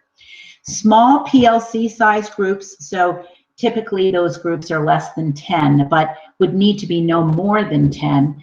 If there was social distancing between the adults with masks on, they could sit in one location. So presumably PLC learning or a content group learning or a grade level team with that social distancing and masks, they could work together. They could also sit together to participate in virtual large group professional learning. So sitting in different rooms in the building, and then if they needed to do some small group work, they are there. But everything will need to be done virtually until further notice. And the last piece, and everybody can exhale because this is the last paragraph of our plan. This is the student start date. In order to fully prepare our buildings to implement health and safety guidelines, as you can imagine, that is going to take all of us to focus on that and get that ready for the first day of school. We also want to make sure our technology devices are ready for distribution right away, and to allow our teachers sufficient time to prepare for socially distanced, blended learning instruction. We are going to delay the K-12 start date to Monday, August 31st. Monday the 31st. That's approximately 2 weeks later. Preschool students will start Tuesday, September 8th. That's the Tuesday after Labor Day weekend. This delay will also help to mitigate a little bit of the heat concerns, because it will postpone the school year by 2 weeks. So that'll help maybe a little bit. And of course, as has already been noted, this is a particular concern this year because of the mask wearing requirement for all of our students and staff. All teachers will return on the same day, and that's Monday, August 10th, and all of our other staff will return on their regularly scheduled first day. So it's just the student start that has been delayed, K-12 to Monday, August 31st. And that is the end of our plan. And would be happy to open it up now to any questions or discussion of the board. All right, and we'll just go ahead and go down the line again. Dr. Wright. Thank you very much, President Voss. President Voss, one of my questions deals with the verbiage in the proposition that's being read later, but it does deal with attendance. Should I ask that now or later? We can address that during that resolution on the agenda. Sounds good. Okay, I guess the first question I have deals with the very last thing that you said. If school is going to be delayed 2 weeks for students, will it also, the school year, be accommodated to add 2 weeks at the end so that we have the same number of instructional days? So that is not our intention at this time, because that would lengthen the school year for all of our staff, which would require us to have the funds to pay our staff for all of those extra days.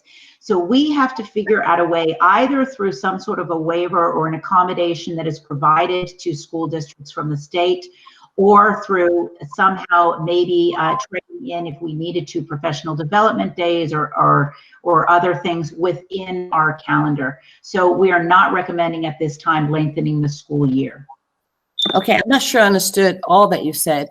So tell me that again about what you could do to allow the students that extra instructional time, which is talking about, what, 8 days?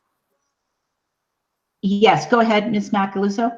So I was just going to add in that our Department of Student Services is working in collaboration with Colorado Department of Education, and that's where they will look into possibly a waiver for the instructional time. Okay.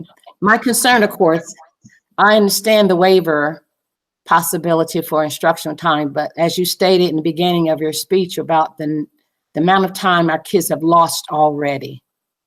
And so my concern is that any way possible that we can ensure that they don't lose their instructional time, I would love to see us make that a priority for us. I'm just speaking from. Yeah, Dr. Wright, I think that if we were able to accommodate that, that would be what we would want as well. I think we have to prioritize the health and safety of our students first, and that is going to require extra time to get our buildings ready for that first day and have all of those routines and procedures in place for that first day. Extending the year or even extending the day extends your contract hours. And that means you would have to pay, and all of our staff, you would have to pay them. And that would be a big challenge for us, given our current budget. I understand that. And I did not mean in any way not to delay with the cleaning. Of course, that is a priority. But if by some means of professional development or whatever, volunteer people, whatever, I would love to see us entertain the idea of not allowing them to miss any more as possible. But thank you so much. The next question deals with, we're talking about a change in dynamics and the possibility of shifting. I'm so glad that we're prioritizing that in the beginning so that we are prepared if that's the case. Since we're giving each child technology, do we see a need for the prepared work packets as we used before? We don't. And Dr. Wright, I'm going to take that opening just to talk a little bit about what that full distance learning, if we ever had to shift to that, which is very possible could happen over the course of this year. I wanted to share some of the characteristics of that because it would look significantly different than it looked last spring. Last spring was emergency. We did the best we could, and I think that our teachers did a remarkable job.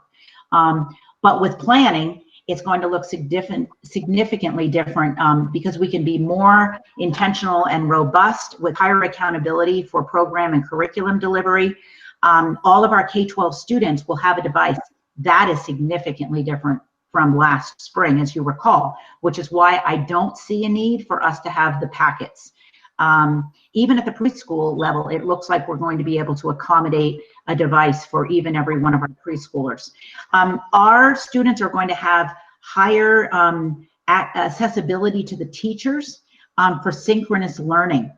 And so we will be able to use the Google Meet, which we weren't able to use. We didn't feel we were ready to use it last spring, but we put parameters in place that we would be able to do that now. So that means every student would learn with their teacher there at least half of the day with their teacher in front of them.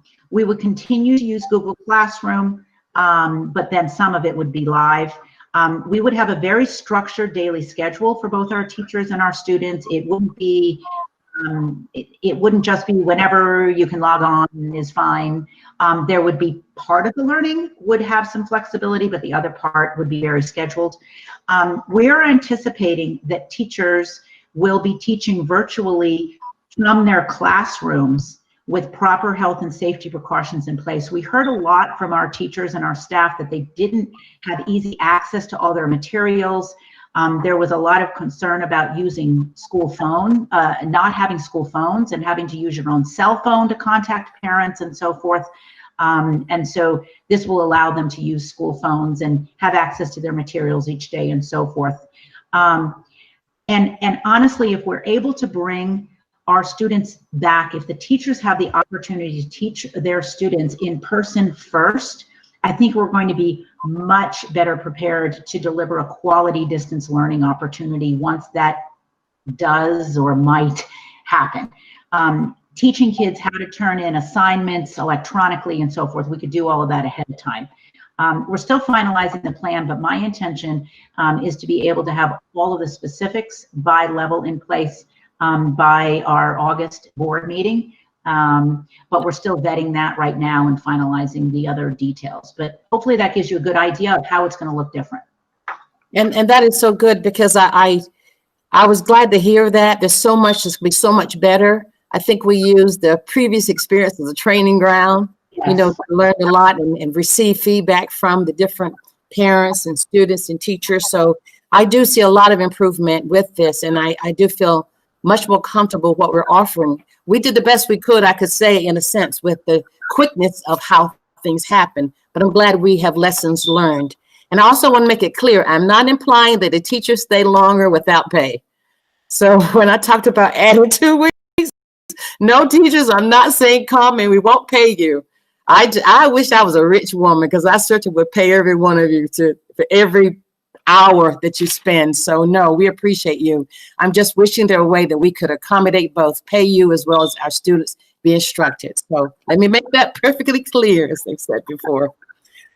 Thank you. The other question I have deals with educational testing. And because we have a hybrid and possibly move to a virtual again, with the psychological testings that are needed for IEP, I do know that you stated that we will have the IEP meetings virtually. How are we accommodating the testing for the students who have been identified as a need with the hybrid model, and then how are we doing it during the time period we may be virtually online? So certainly in the hybrid model, the students will be there minimally every other day for the opportunity to be tested in person, which for a lot of those tests, it is important to be in person.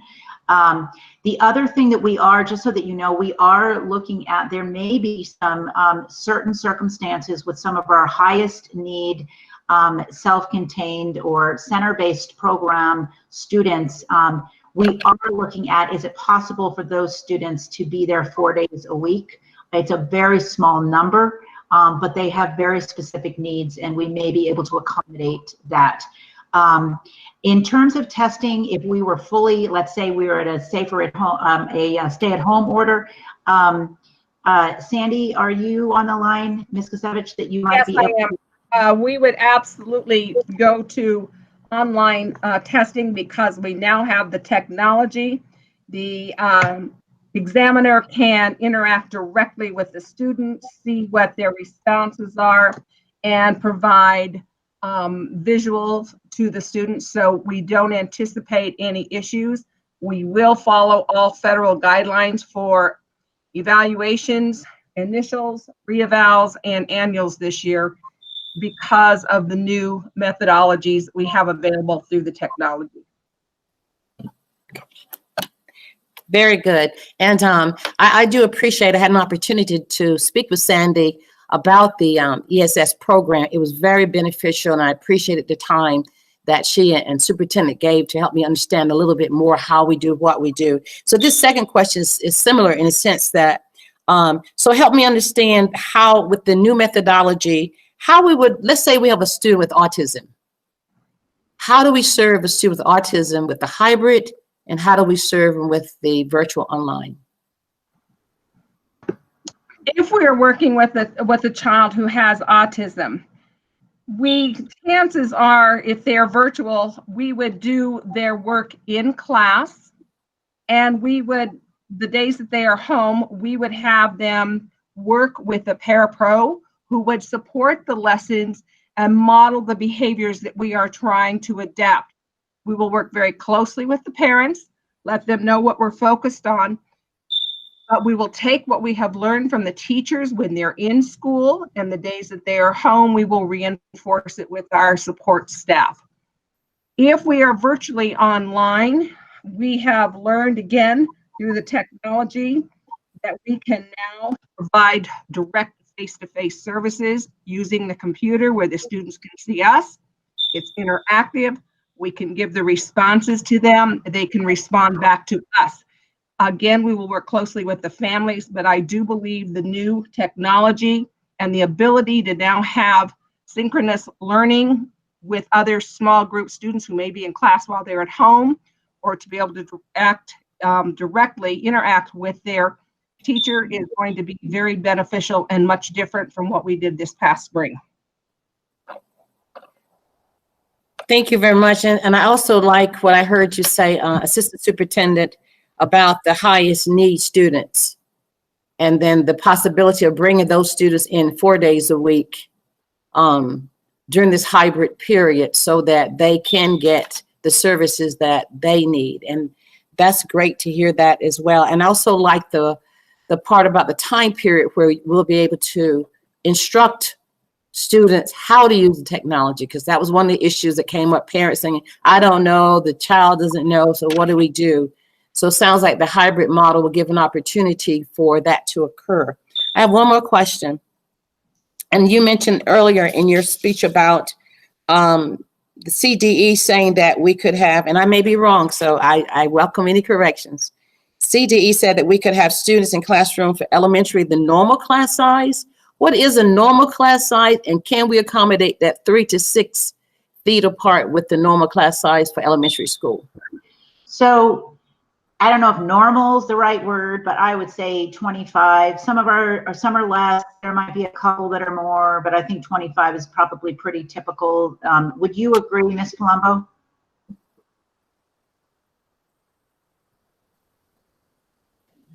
Yes, I would agree. That's about right in the elementary school. We don't have any classes generally over like 27. So, and a lot of our classes are in the low 20s.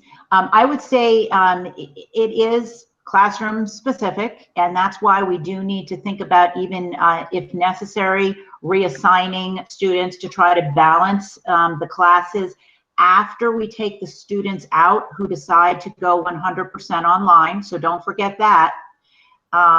And we also remove the furniture from the classroom. I do believe that we will have the space to accommodate a 3 to 6 distance between where the students are sitting. Well, I thank you so much for your time, and I appreciate your answering my questions, and Sandy as well, and Carrie as well. Thank you. Judge Mays, Thank you. No questions. Mr. Farrell. Thank you, and thank you for the second half of the presentation. Trying to sort back through my unorganized notes. I noticed that the household survey closed on the 14th of June. The staff survey closed on the 7th or the 3rd of July. So it looks like the week leading up to that household survey, there were only 30 new cases in Pueblo County, confirmed and probable. The week leading up to the staff survey closing, there were only a week and a half leading up to and around, there were 34. This last week, we had 76 new cases. So I think that's a big shift in what our environment around us looks like. Was there a discussion about a second survey or any kind of follow-up or any thoughts around that now that the situation has changed a little bit? So what I would say about a second survey is we have pushed this decision out about as far as we can push this decision out. We need to make a decision so we can get plans in place to implement the decision. That being said, we also know that we'll continue to monitor and work with the health department, and it's possible something could happen between now and then. But we really don't feel like we can push the decision out any further. Our families need to start to make plans. Our teachers and our principals are chomping at the bit to start figuring out how to make this work.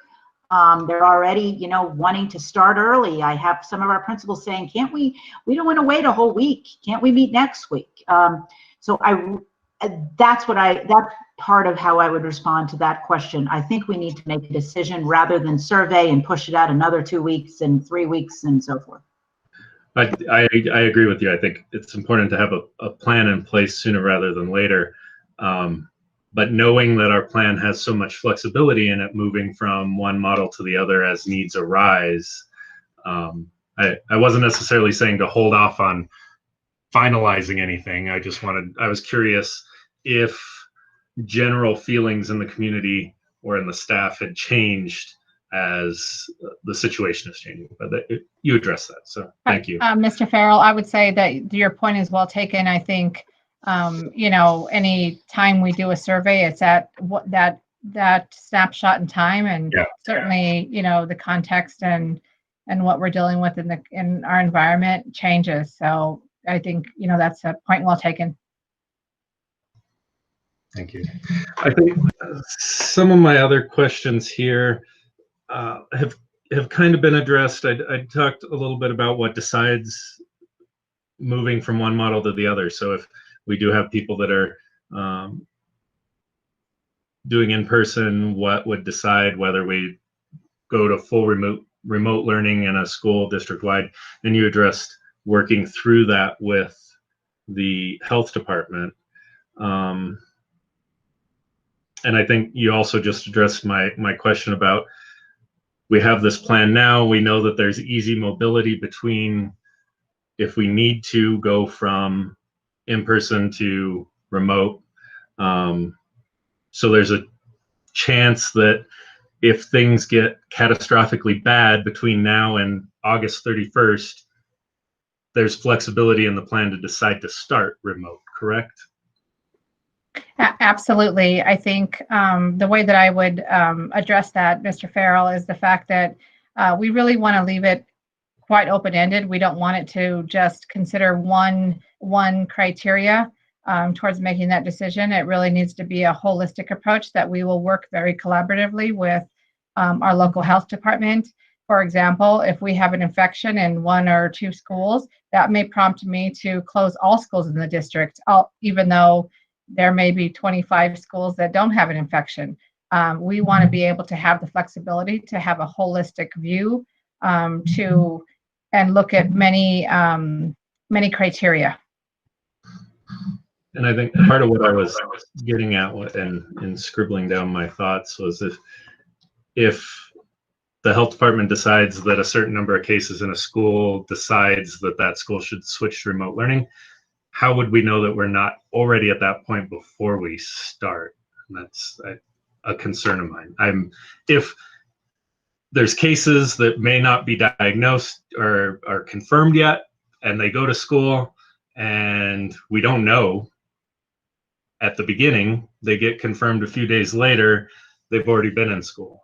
How do we know we're not already at a point where there's a concern leading up to, which goes to testing, and we've had some discussions about that too. So my question really is, what kind of testing do we know is available for students? Because from my understanding of the drive-up testing at the state fair, only person in the car can be the one testing, and they have to be able to administer it themselves. So that doesn't seem accessible to a youth. Do we have any of that information from the health department in our conversations about what availability of youth testing there is? Mr. DeCicero, I know that I don't know if you have additional information from our health providers regarding testing from Kaiser. Well, we do have, through our health insurance, if you're on the district health insurance, that Kaiser does cover all COVID-related things, including testing, but that's for our employees. And of course, so their families were on it, but those are people who take our insurance. So I don't know as far as just youth in general, like Mr. Farrell is alluding to, for all of our students. I don't have any information about that.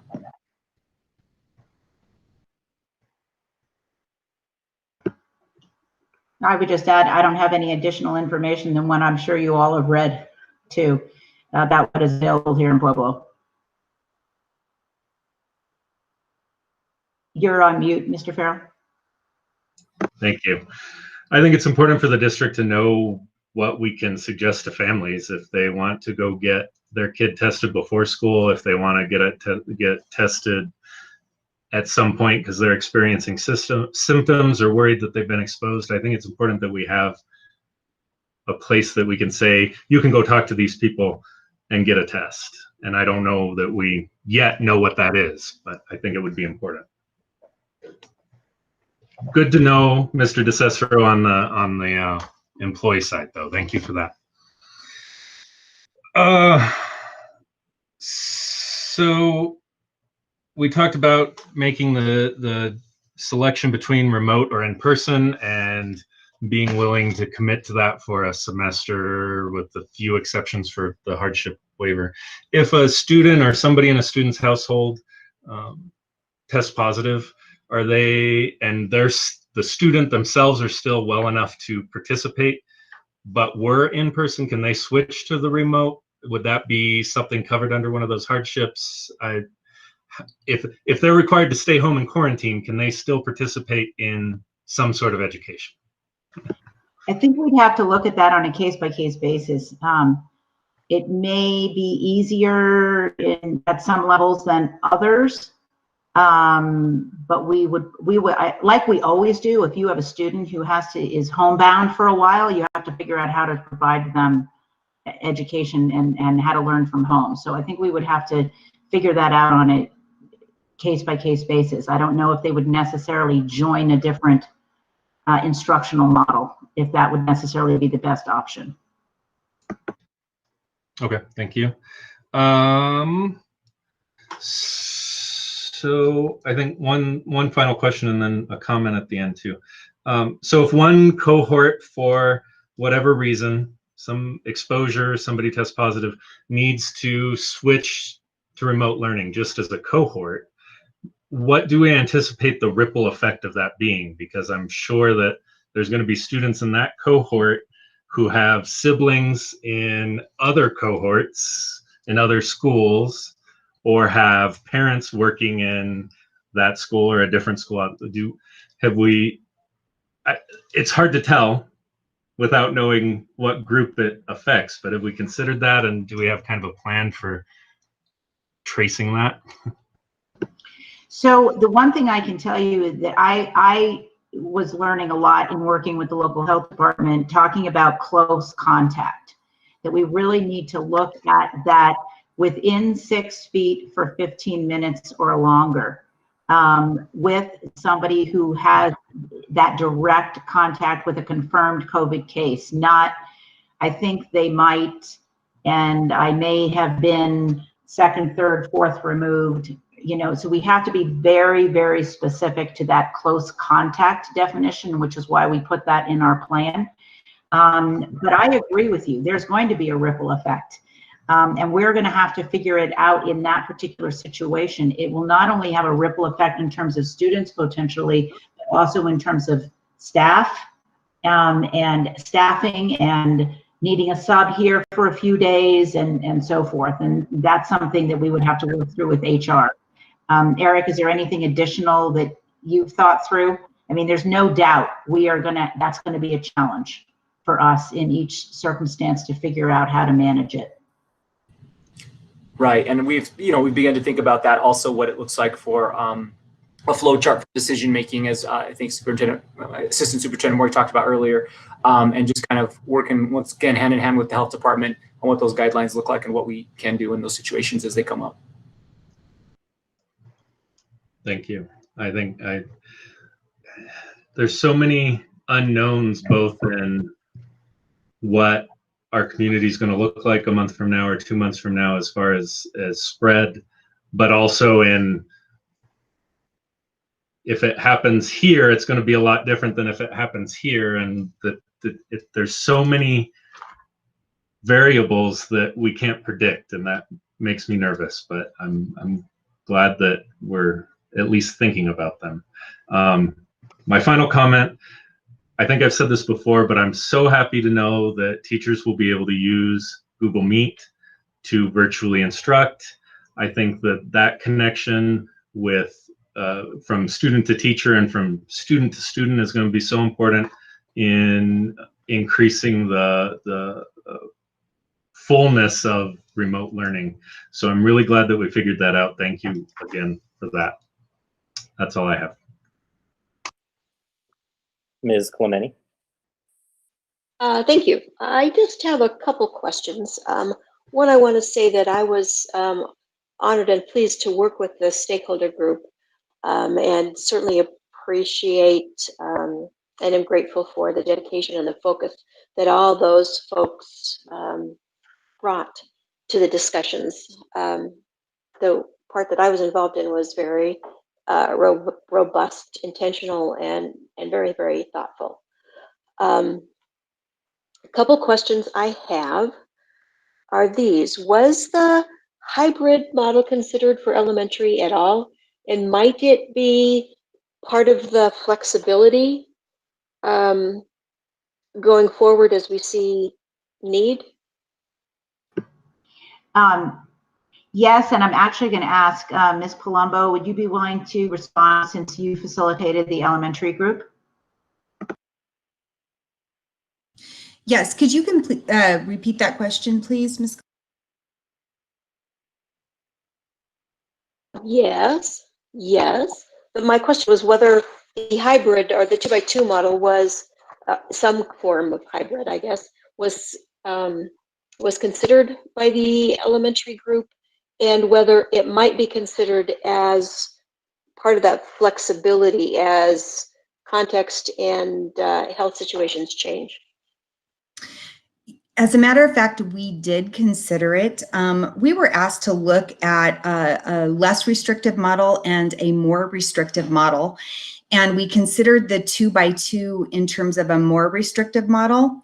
But at the end of the day, when we looked at challenges and the things that were actually good about the model, we determined that it would be a hardship on our families, and felt that it probably would not be the best way to go.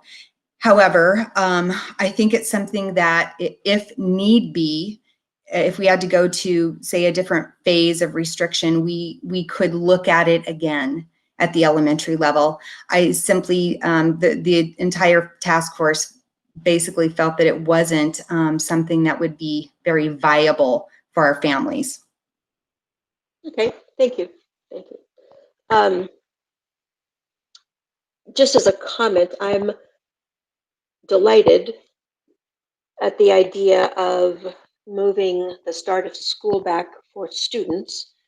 We're asking our teachers and all of our educators to do things very, very differently this year And I'm hoping and assuming that a good part of those 12 days or so will be dedicated to figuring out how things are going to be done, and kind of getting ahead of their lesson planning, because doing that 2x2 thing will be a very different approach for all of our educators, not just our teachers. So I'm glad that that's been proposed. I'm also glad that we're able to provide devices for all of our students. And I wonder if there's been any conversation about access for students. And I know that there was some mitigation done last summer or last spring, but what's been the conversation around access at home? You're muted, Ms. Maury. Suzanne, you just muted yourself. Sorry. I think that I did mention it earlier briefly. Just to say, we did ask in the survey what percentage of families have access to the internet, and the answer was 97%. We also realized that their ability to answer the survey may have been because they had access to the internet. So we know we're going to have to help mitigate internet access issues. We had last spring more hotspots than we had places to put them. However, we had a lot of our younger students using packets. So we are planning on supporting them either by helping them to get access from one of the local providers at a discounted rate, or providing the hotspots to the greatest degree that we can. So we are committed to helping to mitigate that. Good, I'm glad to hear that. Thank you. As always, the ambiguity and the unknowns that Mr. Farrell talked about are huge for all of us, as much for our staff as for our families. So everything that we can do to help all of us learn to live without knowing, with that uncertainty. As humans, we all want to know how it's going to be, what's happening tomorrow. So the support, I think, for that constant ambiguity and not knowing, it will be important. My last question is about the online model, and whether the secondary model, the secondary portion of that, it discussed having it look more like the online remote when we go to full-time, when and if it's necessary to go to a full-time remote, whether the full-time online couldn't look more like that, with more synchronous instruction, that kind of thing. I think I hear what you're saying, and I do understand the need. There will be some synchronous instruction, although the courses at the secondary level will be grounded in Apex. When you think about all the different course offerings, especially at the high school level, that students need to take, that look different grade to grade to grade, it provides the best access to that range of course offerings in terms of having to staff it. That being said, having licensed teachers in each of the content areas, they will be able to receive some in-person support, either in small group or one-on-one. The teachers will be reaching out, and the students can reach in either way. And we did have some success with that this past summer school. So that's one of the main reasons why it can't look exactly the same. If everybody's home, then any of the courses in the master schedule can be taught, if that makes sense. It's a different accessibility, I think. But if everybody's at home, we'll still have two different models working. We will. Okay. Yes. Okay. Well, I like the thought of there being more synchronous instruction with Apex, just because it's going to be more robust. Certainly serve the needs better. And those instructors in that secondary model will be responsible for making sure that kids are actually accessing and actually working, not just turning the computer on and dialing up Apex. Absolutely. So you can go in and you can see what quizzes, if you will, where the students, how the students are pacing out in the Apex course, and that will be part of the responsibility. That's why I said they'll manage. That's sort of a managing piece of seeing where kids are, and then if they are not engaging or they are not progressing, reaching out to those students. Also with Apex, students can self-pace or even organize their learning in an individualized way. So some students will want to work through multiple courses at the same time. Others want to just hammer one out and then go to the next one and then go to the next one. So there is some choice in terms of how they move through and progress through their courses for that year. They also have the opportunity to make up credit that they might need as well using Apex. All of our students can now, especially that they have a device.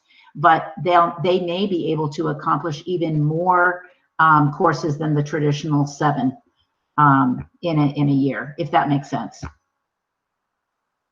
It does. While I'm not necessarily an aficionado of seat time, I think that it's that it does take some time to master any new material. And when I hear of people earning advanced degrees online in 12 weeks, I have to wonder how effective that really was. And I would be saying the same thing to a 6th grader or a 10th grader. So that's my thing. My last question is, could you give us just a little bit of a sense of, at this point, what's happening, what the plans are across the state with this back to school thing? I suspect that there's a wide range from all remote to maybe exactly what we're doing to even back to normal, everybody's in school. Sure. I think what you're asking is what is our understanding of what a variety of different districts are doing across the state, those that have published their plans, because there's a few that are still out and haven't published it yet. But Mr. Johnson, are you available? I know that you did some research for us on that. Yeah, absolutely. Good evening, Superintendent Macaluso, President Voss, and members of the board. I did take a little time today to just look at what I could find online across mostly the Front Range, a couple of the districts up in the mountains. I looked at several districts. Right now, Aurora, Brighton, Greeley, Boulder, Academy 20, D11, Douglas, Mapleton, Littleton, Cherry Creek, Fremont schools, Huerfano School District, and St. Vrain all are planning on either a full 100% return or some hybrid version to start their school years, with most schools starting somewhere between the middle and the end of August on that list.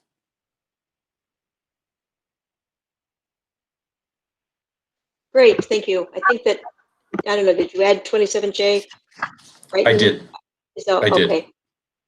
All right. Okay, great, thank you. Dr. Wright, you have another question? Yes, I wanted to ask a question about, you said the paraprofessionals, you mentioned the staff, but community advocates, what role do they play during the hybrid period as well as the virtual? Well, we haven't finalized that plan yet, Dr. Wright, to be honest with you. I can think about some important roles that they might play in terms of reaching out to make sure it could be everything from internet accessibility to, are you logging on every day? What do you need? But we haven't talked that through yet. But I do think that there would be an important role for them. Yes, I was just thinking that because of my previous work with the community advocates, they did a great job staying in touch with the students and reaching out, and they could find the information when others couldn't. So I thought about that when we were trying to find students and families that didn't have internet and we couldn't locate them. I thought, community advocates. So I'm glad to hear that they will continue to play an important role. Thank you, me. Appreciate it. I just have a few more questions. Do we have any models or examples to look to see how going back in person has gone for other school districts? Maybe not in the state, but around the country. I do not. You mean if the school was like, they would have to be on a, if I'm understanding your question correctly, they would have to be like on a 4-track year-round calendar or something? I don't think most schools have gone back yet. Am I understanding your question? You are, and I'm not sure what all the school district calendars are. I just wondered if the task force based on models that we know of that school districts have been testing and doing. So no, it was not based on other school district models. To be honest with you, it's even hard to find anything in writing from most of the districts that are out there right now, but I'm not aware of any schools that are already back. There may be some random ones, but I'm not aware of any. I have only seen 2 that I'm aware of, one in the nation, and that was going well, and then a couple of charter schools in Colorado, one that was previewed on the news the other night in terms of their practices and things like that, and that seemed to be going well. Mm-hmm. I don't know that there are very many that have already started. I know that there are a couple in the nation that have started. Okay. My other question, and it's a question that I get all the time from the community, is we closed schools back in March as we learned about the virus. How have things changed now that would be encouraging for us to open back up?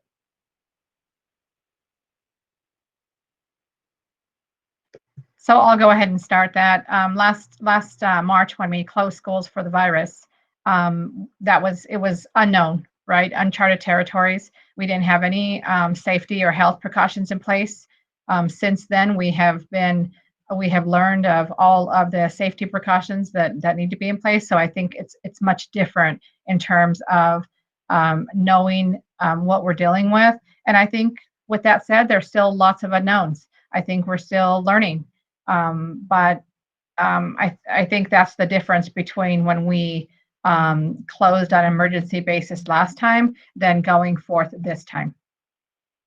And Ms. Maury, if you have anything else to add.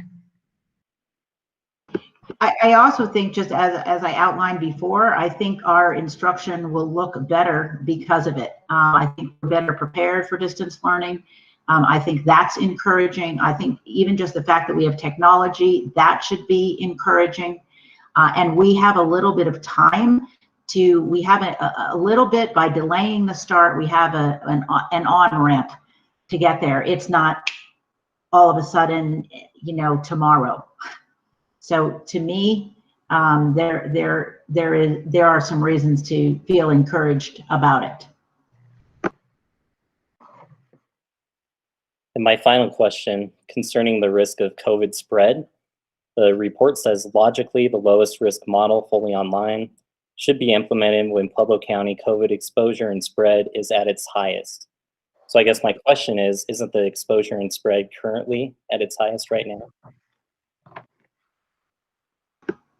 Well, I'm not a scientific researcher, but I know, and I know we all know from looking at the news, that there are many, many, many places in our country that have a way higher exposure rate right now than Pueblo. And even within our state, there are counties that have a way higher rate right now. So who knows what the future is going to be? But I do know, if it's in comparison to other places, even just in our country, we are at a lower rate. I would say that certainly the number of cases, positive cases, are ticking upward. And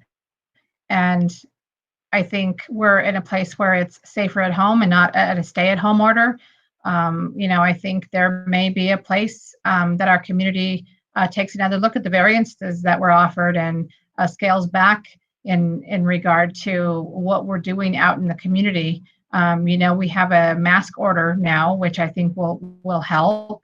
And so again, I think it's that holistic approach to continuing to monitor various metrics regarding the science around the data. And I just want to take some time to share some thoughts as well. So let me start by saying I'm absolutely torn. To me, it feels like there's no good choice before us. On one hand, I recognize that our students are best served when they're in a classroom learning with a teacher. I also recognize the challenges that many of our students face at home and many of the services that our schools provide beyond education. On the other hand, I recognize that we're in the midst of a global pandemic where the lives of our staff and students are at stake. I think ultimately, we all want to be back in the classroom. Students, teachers, parents, administrators, school board members, all share that goal. I believe that's what we should be striving for and where we absolutely need to be. But I have serious concerns about jumping right in. Since we closed schools in March, cases in both Colorado and Pueblo have only continued to rise. We have no idea how many of our students or staff will be walking into our buildings already with the virus and infecting other people. With all due respect, President Voss, do we have a motion on the table? Are we now debating the issue, or I thought this was just the opportunity to receive the report and that there was going to be a discussion later on as to what our individual thoughts are and the exchange of thoughts among the members of the Board of Education, or are we at that stage now? I guess I'm not clear. I assume that we are at that stage now, that this is the time to have discussion and share thoughts and feelings about the plan. So that's the way Well, shouldn't we have a motion to put it on the table so that we can go through the proper procedure in taking care? So that we can go through the proper procedure in taking care of that? Mr. Farrell, did you have something? No. I had a question. I talked to Mr. Bump, and Mr. Bump, if you want to fill in here as well. But my understanding was the discussion would happen during the report.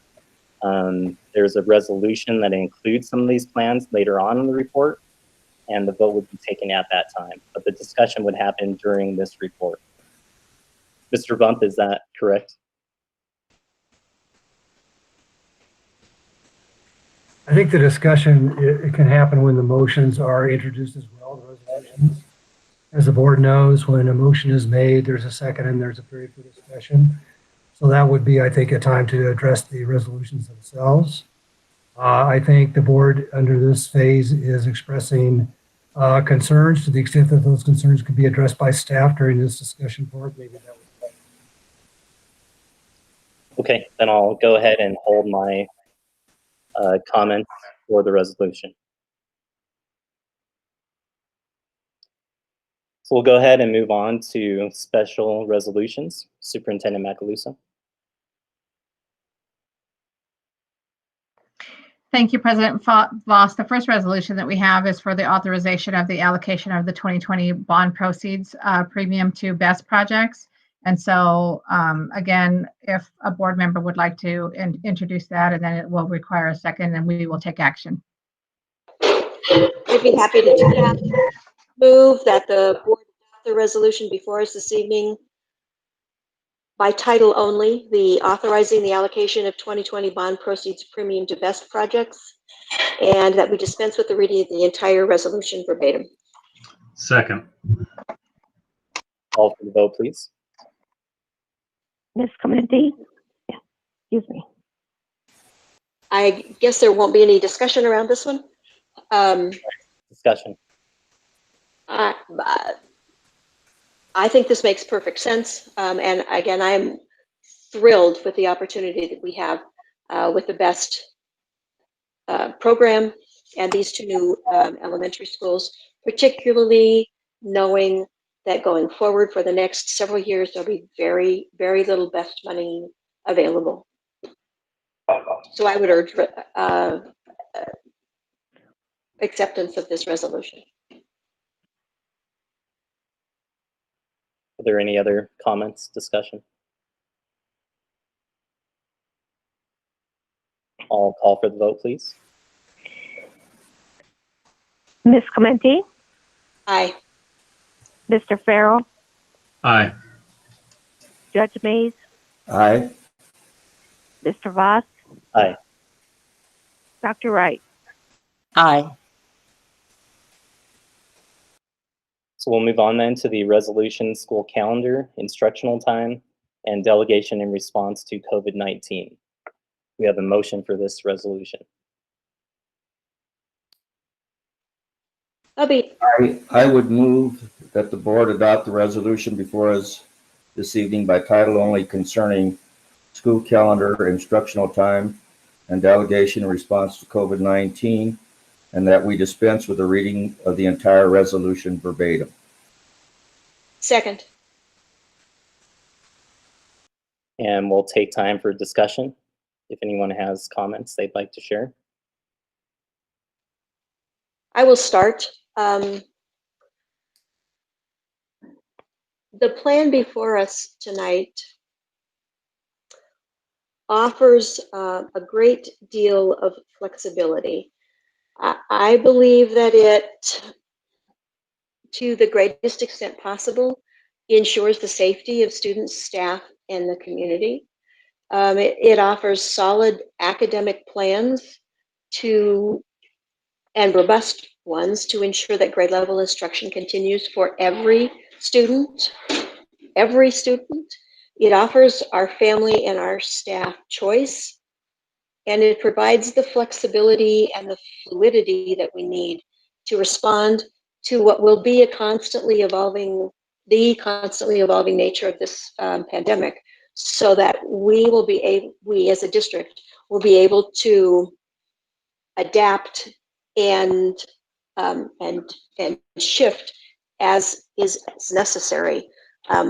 Certainly with this plan adopted, if things change considerably between now and August 24th, this gives the flexibility for us to respond to that, us as the district, to respond to that by moving to a more restrictive model, by moving to online, and it gives our teachers and educators that time up front to be ready to move and adapt. So I would urge again that we accept this resolution as is presented. Thank you.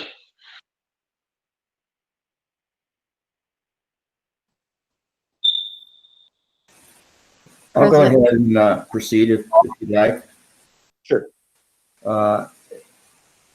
As has been stated countless times, the COVID-19 pandemic has presented the country with many challenges which have never before been experienced. Included in those challenges is the delivery of a public school education, which is a cornerstone of a free democratic society. The comments I am about to deliver should be attributed solely to me and no one else. Every decision I make as a member of the D60 Board of Education is guided by two uncompromising principles. First, that every student is in the safest environment possible. And second, that D60 will provide the best educational experience possible for each of its students, regardless of the circumstances. I am convinced the resolution proffered by Superintendent Macaluso satisfies both principles.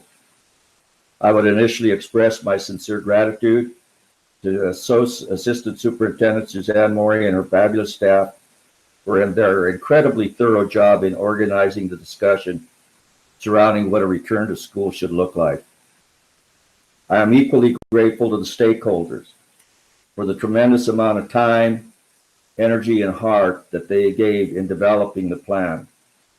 It is incredibly detailed and I believe can serve as a template for other districts.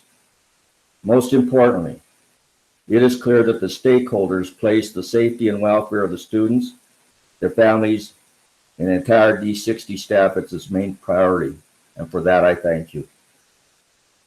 I and my colleagues respect and appreciate the many comments we have received from the community. As expected, there is a wide divergence of opinions on what the return to school should look like. Allow me to share with you my observations and reasons for my decision in addition to the two principles on which I always relied.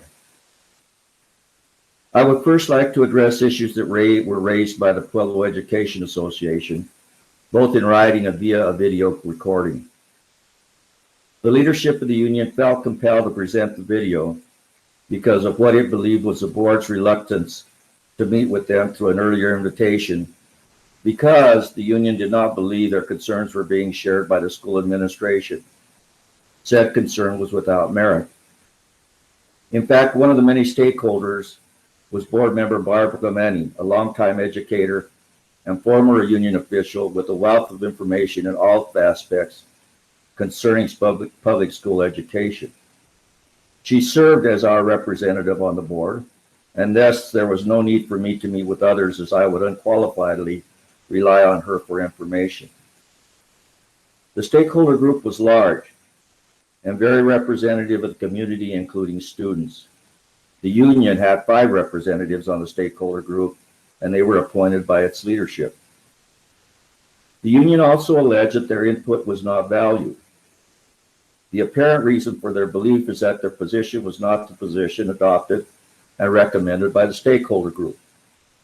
The fact that others were not persuaded by the union does not mean that their input was not valued, but instead that others had their own differing opinions to which they were perfectly entitled. There was nothing unusual in the stakeholder process and provided the greatest degree of participation and transparency in its deliberations. The union conducted its own survey, which they claim should be considered as the voice of the teacher force, and the survey must be subject to scrutiny. There are approximately 945 teachers in D60. 600 teachers are union members. 410 union members returned the survey. Approximately 345 teachers were never provided with the opportunity to fill out the survey. The numbers seem to indicate approximately 43% or less than half of the teachers in the district responded. The survey asked the respondents to rate satisfaction based on a scale of 1 to 10, with 1 being a response highly negative or uncomfortable with an in-person educational plan, and 10 being okay with in-person teaching. Of those who responded, approximately 53% were in the 1 to 3 range and highly critical of in-person teaching. Of the total union membership, the number would reflect 36% opposed. Hardly overwhelming rejection the union would have, you believe, to in-person teaching.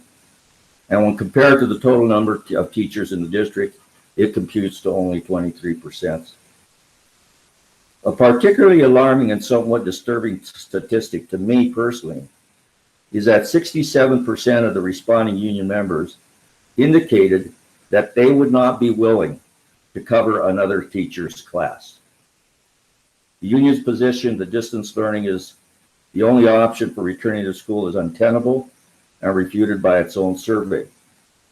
The critical question is how the students and their parents feel about returning to the classroom. That decision should be left to each family, who alone is familiar with their individual circumstances. It would be extremely presumptuous and the height of arrogance for me to believe and assume that it is proper for me to make that serious decision for them. I shouldn't, and I refuse to do so. I trust our families to undertake the most sacred duty they have to deal to their children, by making decisions that are in the best interest of the family, including the important decisions concerning their education. That is their decision and only their decision. Once that decision is reached, it then becomes a responsibility of D60 to deliver the education, be it in person or long distance. I therefore unequivocally endorse Superintendent Macalusso's recommendation that gives family their choice as to whether they want to return in person or they want to do distance learning. To deny parents the opportunity to make that choice strips them of the very essence, of the very essence of parenthood. I encourage this board to allow the parents to make the decisions about how they believe their children should be educated and what risks are involved in that educational process.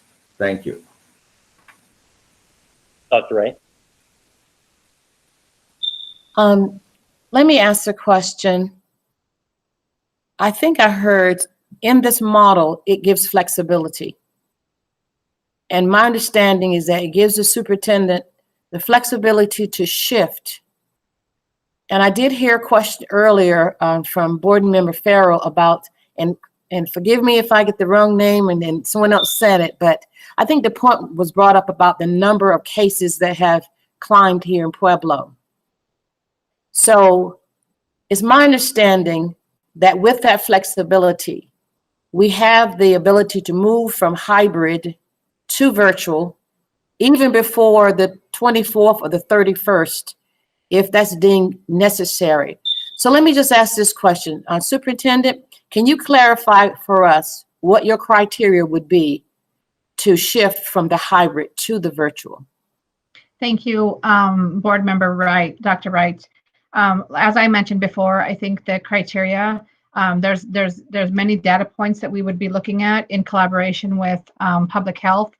We would certainly be looking at the positive test rates in our community. We would be looking at the 7-day average.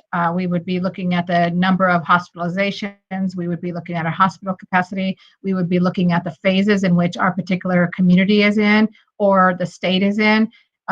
Say if we move from safer at home back to stay at home, various orders that the governor is giving. So we would just be closely monitoring a variety of data points. I think I have been in communication with several epidemiologists, both from the state level and local level. And really the guidance is that we need to be open to using a holistic model, not just one particular number. So I think that I think it's troublesome to say we're looking at one number. We're looking at the 3-day average to reach 5 or a 4 or a 3, because regardless of what's happening in our community, if we have an outbreak in our schools that we deem that we need to close down the entire district, we want to be able to have the flexibility to do that. So I know that that's not concrete criteria. If this happens, then this will happen. But we need to be able to have flexibility and monitor carefully all the science and the data that's involved and use a holistic approach when making that decision. And it will always be in collaboration with the guidance of our local health department. I hope that helps. Yeah, I think it helps too. Was that mine? But anyway, I think that does help provide some insight. And I do like Judge said, I like the idea of parents having a choice.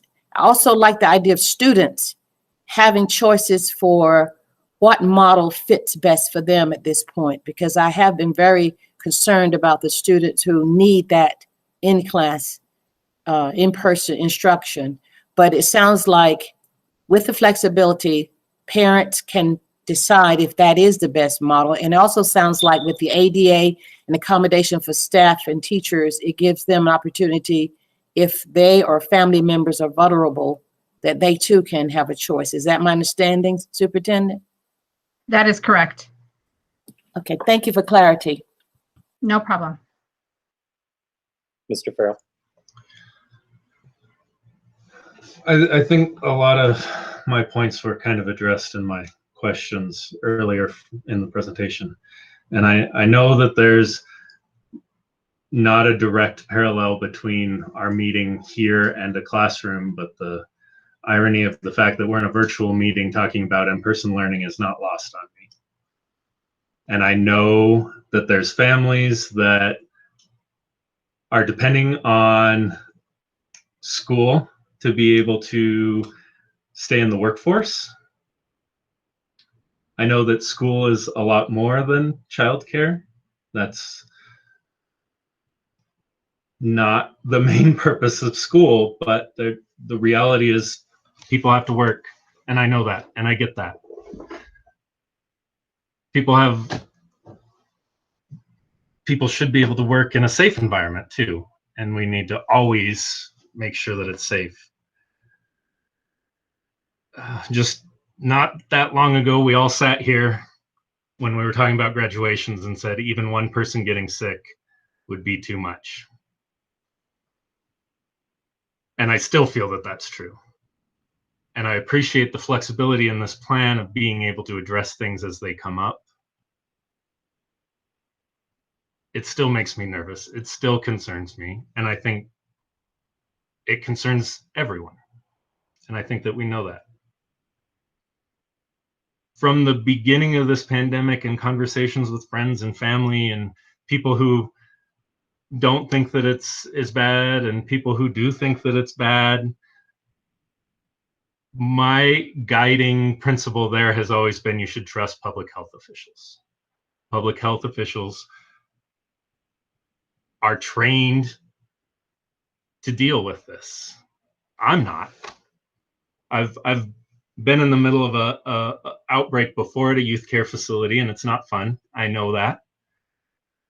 But relying on public health officials to help us get through that was really important.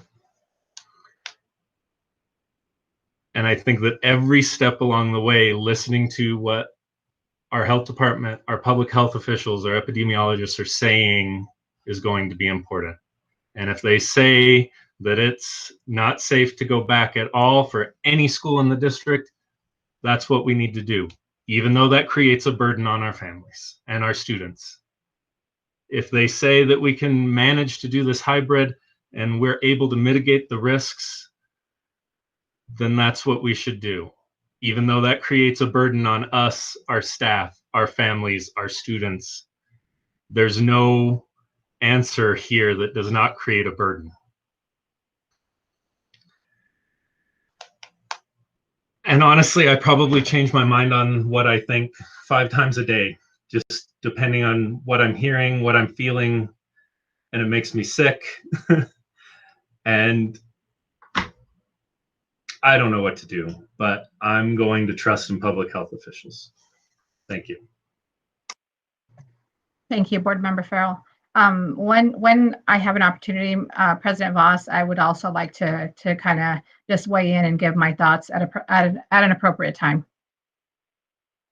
Sure, I can go ahead and then you can go after me if that'll work. Perfect. Okay. I'll just go ahead and take my comments from the top again. Let me start by saying I'm absolutely torn. To me, it feels like there's no good choice before us. On one hand, I recognize that our students are best served when they're in a classroom learning with the teacher. I also recognize the challenges that many of our students face at home and the many services our schools provide beyond education. On the other hand, I recognize we're in the midst of a global pandemic where the lives of our staff and students are at stake. I think ultimately, we all want to be back in the classroom. Students, teachers, parents, administrators, and board members all share that goal. I believe that's what we should be striving for and where we absolutely need to be, but I have serious concerns about jumping right in. Since we closed schools in March, cases in both Colorado and Pueblo have only continued to rise. We have no idea how many of our students or staff will be walking into our buildings already with the virus and infecting other people. There's a chance we'll have an outbreak, and if we do, how many students, teachers, parents, and grandparents will be impacted. As I said during our discussions on graduation, Even if one of our kids, staff, or a member of their families catches the virus and passes away, I couldn't live with myself making that decision. Even if someone doesn't pass away, there's long-term effects. Studies are showing that people who have recovered are experiencing long-term lung damage, heart problems, and brain damage. If a child contracts the virus, these may be issues they'll deal with for their entire life. Right now, we have very little information on how schools will be impacted by the coronavirus. I think it makes a lot of sense for us to start the year online with the goal of phasing into this plan of hybrid and in-person learning while monitoring if cases are increasing or decreasing in our community. That would ensure that our students, staff, and community are safe, but also give us the opportunity to learn from other districts around the state that decide to go back in person right away. So that is my preference and recommendation, to start off online initially and transition to this plan. Superintendent Macaluso. Thank you, President Voss. I would just like to add that, unfortunately, I think we're living in a world where we are oftentimes polarized on opposite sides of an issue. It's an either or way of thinking. It's this or that, open schools fully or keep schools closed. I would offer to you that we have a responsibility to our community, to our students, to our staff, to be leaders that offer a solution that encompasses creative, intentional solutions that work toward an and both way of thinking. We had a representative task force that was comprised of various stakeholders, and as you heard, they developed a plan that is comprehensive, transparent, addresses the health and safety, and is well thought out and very detailed. These are certainly unprecedented times, and we must have the courage to implement measures and plans that meet the needs of all of our students to the best of our ability. One size just isn't going to fit all. I would caution this board away from an either-or trap. Either we open schools fully for in-person learning, or we pursue only online teaching and learning. As the superintendent of our district, I share in the concern about the safety of our students and our staff. And that is why the plan is heavily laden with safety and health protocols that will work towards minimizing infection and the spread of COVID. But let me tell you what I fear most. I have many sleepless nights in this role because I fear most the safety risks and consequences of not opening our schools. There are real and significant consequences to not opening our schools. We talk a lot about promoting equity. I'm concerned about those students and families who are already most marginalized. If our schools remain shuttered, there is a real risk of increase in achievement and opportunity gaps.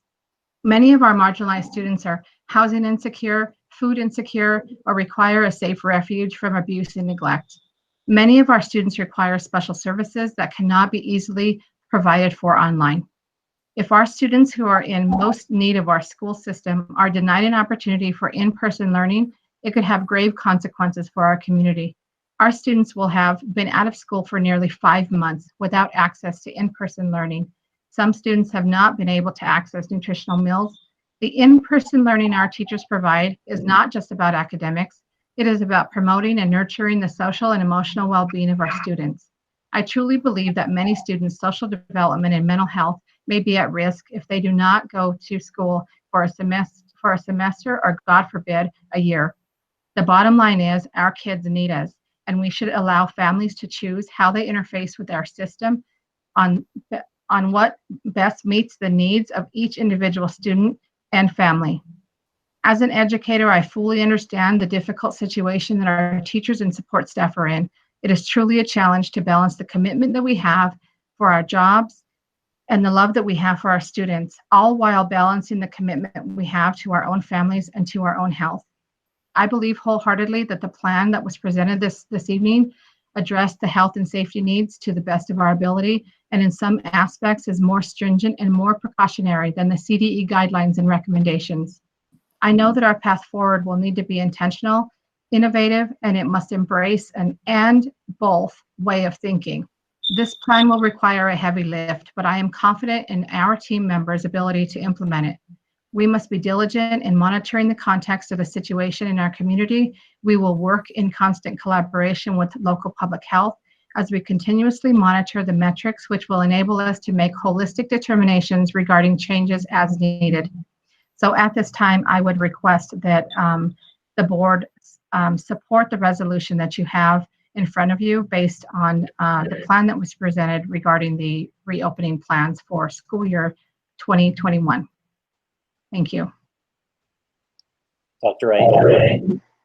Yeah, I need a question for clarity's sake. One's about the resolution itself and what action we're taking right now and what it means. So if we're voting for this resolution, then are we saying that we would proceed with the model that's been presented tonight? Is that, President, is that?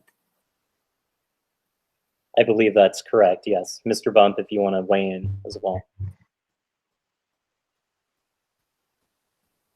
Yes, the purpose of the resolution is to give the superintendent, delegate to the superintendent authority to implement the plan that is presented tonight, as well as the flexibility that we've talked about all evening about to modify that plan without the necessity of coming back to the board. So it makes it really a very responsive delegation of authority to the superintendent as opposed to another session, for example, like this, where we can have to go through a detailed plan. Were you able to hear that with clarity, Dr. Wright? He went in and out. I think I heard him say that the purpose, yes, that is the purpose to determine this tonight, but if not.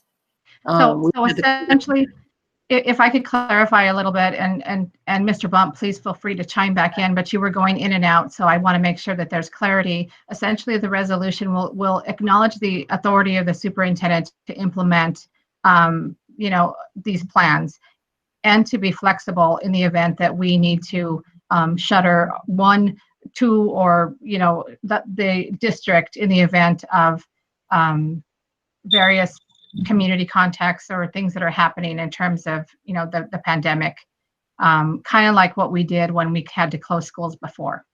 Mr. Bump, do you want to add anything to that? No, that's correct. I'm sorry you couldn't hear everything, Dr. Wright, but that is exactly right. The purpose is to delegate authority to the superintendent and her team so that she can implement the plan presented, and also to have the flexibility to make modifications based upon the metrics that she has just described to you that would influence her decision.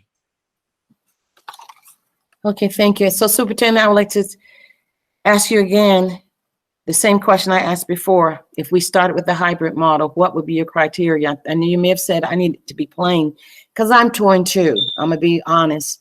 A lot of questions I asked about the distance, the teaching, and as a teacher in the elementary, I could not imagine trying to stand 6 feet from a child to teach.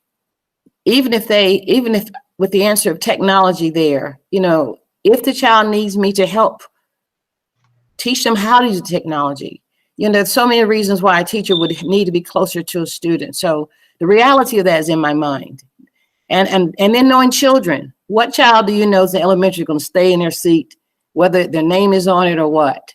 They're going to be in and out and all over the place. So I'm not against it, but those questions I brought up were to bring to our attention some of the things that will be the variables we will be dealing with. And those variables have risk. But also in my heart, I just have a heart for those kids who need school. They need it. And I see your plan is putting a lot of things in place, a lot of safety things in place to say this. So I will admit I'm torn, but I know a decision has to be made, but I just wanted to say that I recognize that we need to do something. And I guess I just want to hear, okay, let me ask this, maybe this will help. So if this Department of Health says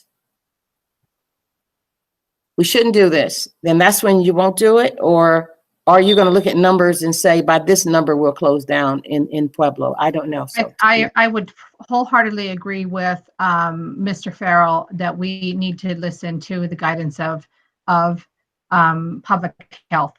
And that would we do listen to the guidance of public health, and throughout this entire since March, I have worked very collaboratively with Mr. Evans at the local health department, in addition to our contacts at the Colorado Department of Public Health and the epidemiologist that CDE brings in and so forth. We always take guidance from them. I wouldn't ever envision that we would go against that. And I also think that we as a district could make decisions that are best for our school district. So the health department may say, if you have an outbreak, here's just an example. If you have an outbreak in 2 or 3 schools, it's fine for you to keep the rest of the district open. As a district, we may look at the situation and say, you know what, that risk is too great. So yes, we're going to take the guidance from, but we may take further action, even more action than what the local health department is requiring or suggesting. We always have that option. Excuse me, Mrs. Macaluso, has the city health department reviewed this plan? And if so, what were their considerations or thoughts about it? So we did have a nearly 2-hour meeting in which Ms. Morey did the same thing with Mr. Evans and 2 or 3 of his team members. So it was not just Mr. Evans, it was 2 or 3 others that joined him. And she pretty much walked through the plan, same as she walked you through the plan. And they provided input on various components. Like I said before, many of the components in our plan, the safety precautions, are even more stringent than what is being required. For example, the temperature taking. CDE said that it's fine to have students screen at home and only screen kids if needed when they enter the building. We know that many of our students don't have access to thermometers and are not able to do that process at home. And so that's just not an option for us. So we are going forth with even more restrictive and stringent health and safety precautions. And I think that's probably around 2 or 3 other practices that we're doing more than what is recommended.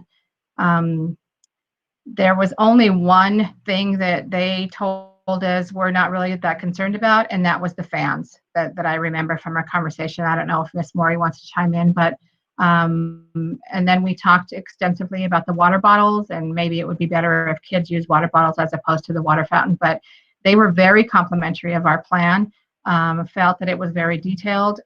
At the end of the day, they don't approve a plan. They provide feedback to anything that's in the plan in terms of how it could be strengthened. There weren't very many things that we disagreed on. So that plan has been fully vetted with our local health department.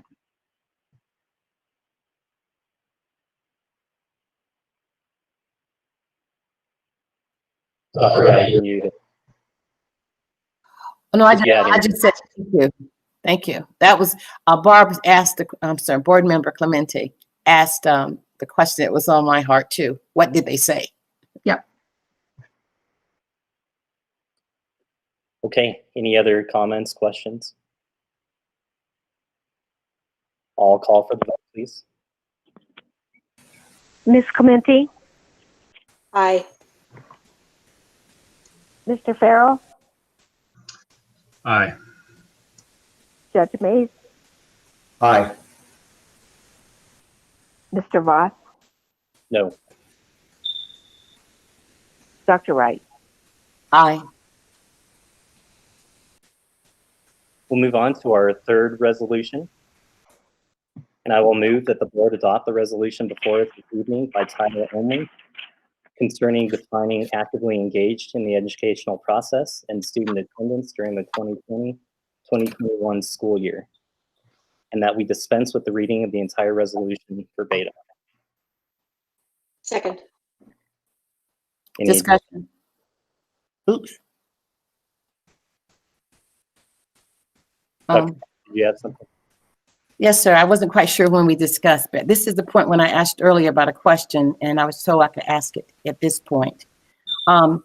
The question I have is help me understand how instruction and contact time is monitored. There's a statement in 3E that says student demonstration of learning, and I want to know how is that being determined?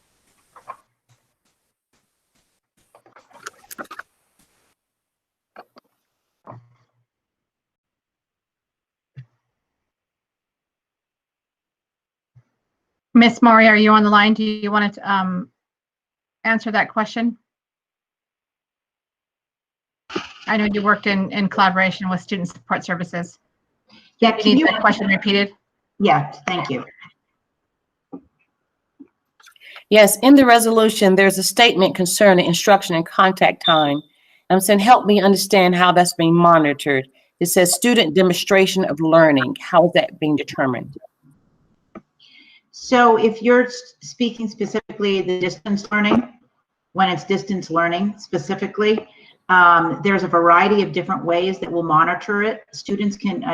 Teachers can monitor whether students have completed an assignment, whether they have logged on. So it may be logged into their course, if it's an APEX course. If they've logged on and participated in a synchronous learning piece. It could be if they turned in an assignment or worked on a project, there's really a variety of different ways they can demonstrate that they have been, involved in the instruction for that day. Does that answer the question, and does that make sense? Yes, it does, and thank you so much.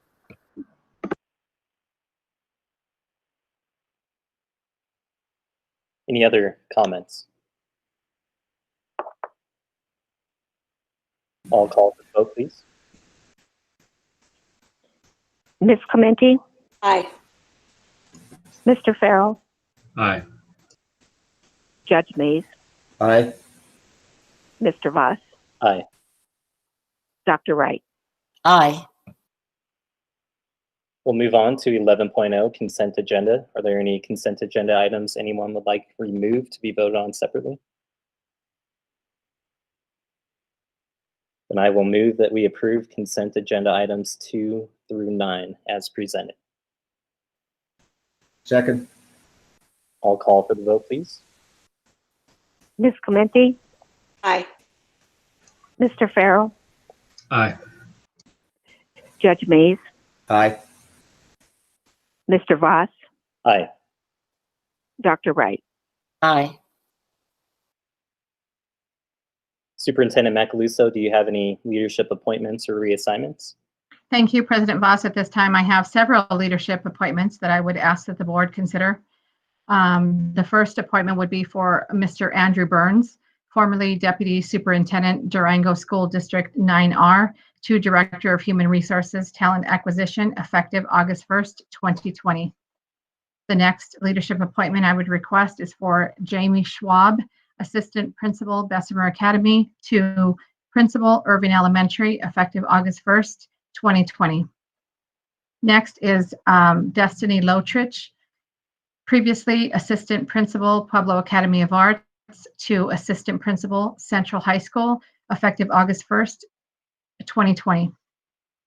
Next, Stephanie Markert, previously Assistant Principal, Risley International Academy of Innovation, to Interim Assistant Principal, Pueblo Academy of Arts, effective August 1st, 2020. And finally, Dana Elkins Green, former dietitian, Pueblo School District 60, to Interim Director of Nutrition Services, August 1st, 2020. I will move that the Board of Education approve the superintendent's recommendation for administrative appointments, reassignments, as presented in tonight's board materials. Second. Is there any discussion? I'll call for the vote, please. Ms. Clementi, Aye. Mr. Farrell, Aye. Judge Mays, Aye. Mr. Voss, Aye. Dr. Wright. Aye. All right. There being, Mr. Voss, before we adjourn, I'd like to just make sure that board members are aware that, you know, that our last, when we had our last meeting in June, it wasn't anticipated that we would have meetings in July, right? But here we are with a special board meeting. But when we resume our meetings in August, I believe that the next one is August 13th, if I have my dates correct. But I just want to remind everybody that those board meetings will resume, and we will resume in-person board meetings. And I just want to assure everybody that we will adhere to safety protocols and so forth. But just want to remind you that we will start back to in-person board meetings resuming August 13th. Thank you for that, Superintendent. Dr. Wright? But there will be accommodations if needed. Is that for health reasons? Absolutely. Yes. Thank you. Board members also could call in if there's a needed accommodation. I appreciate that. Thank you.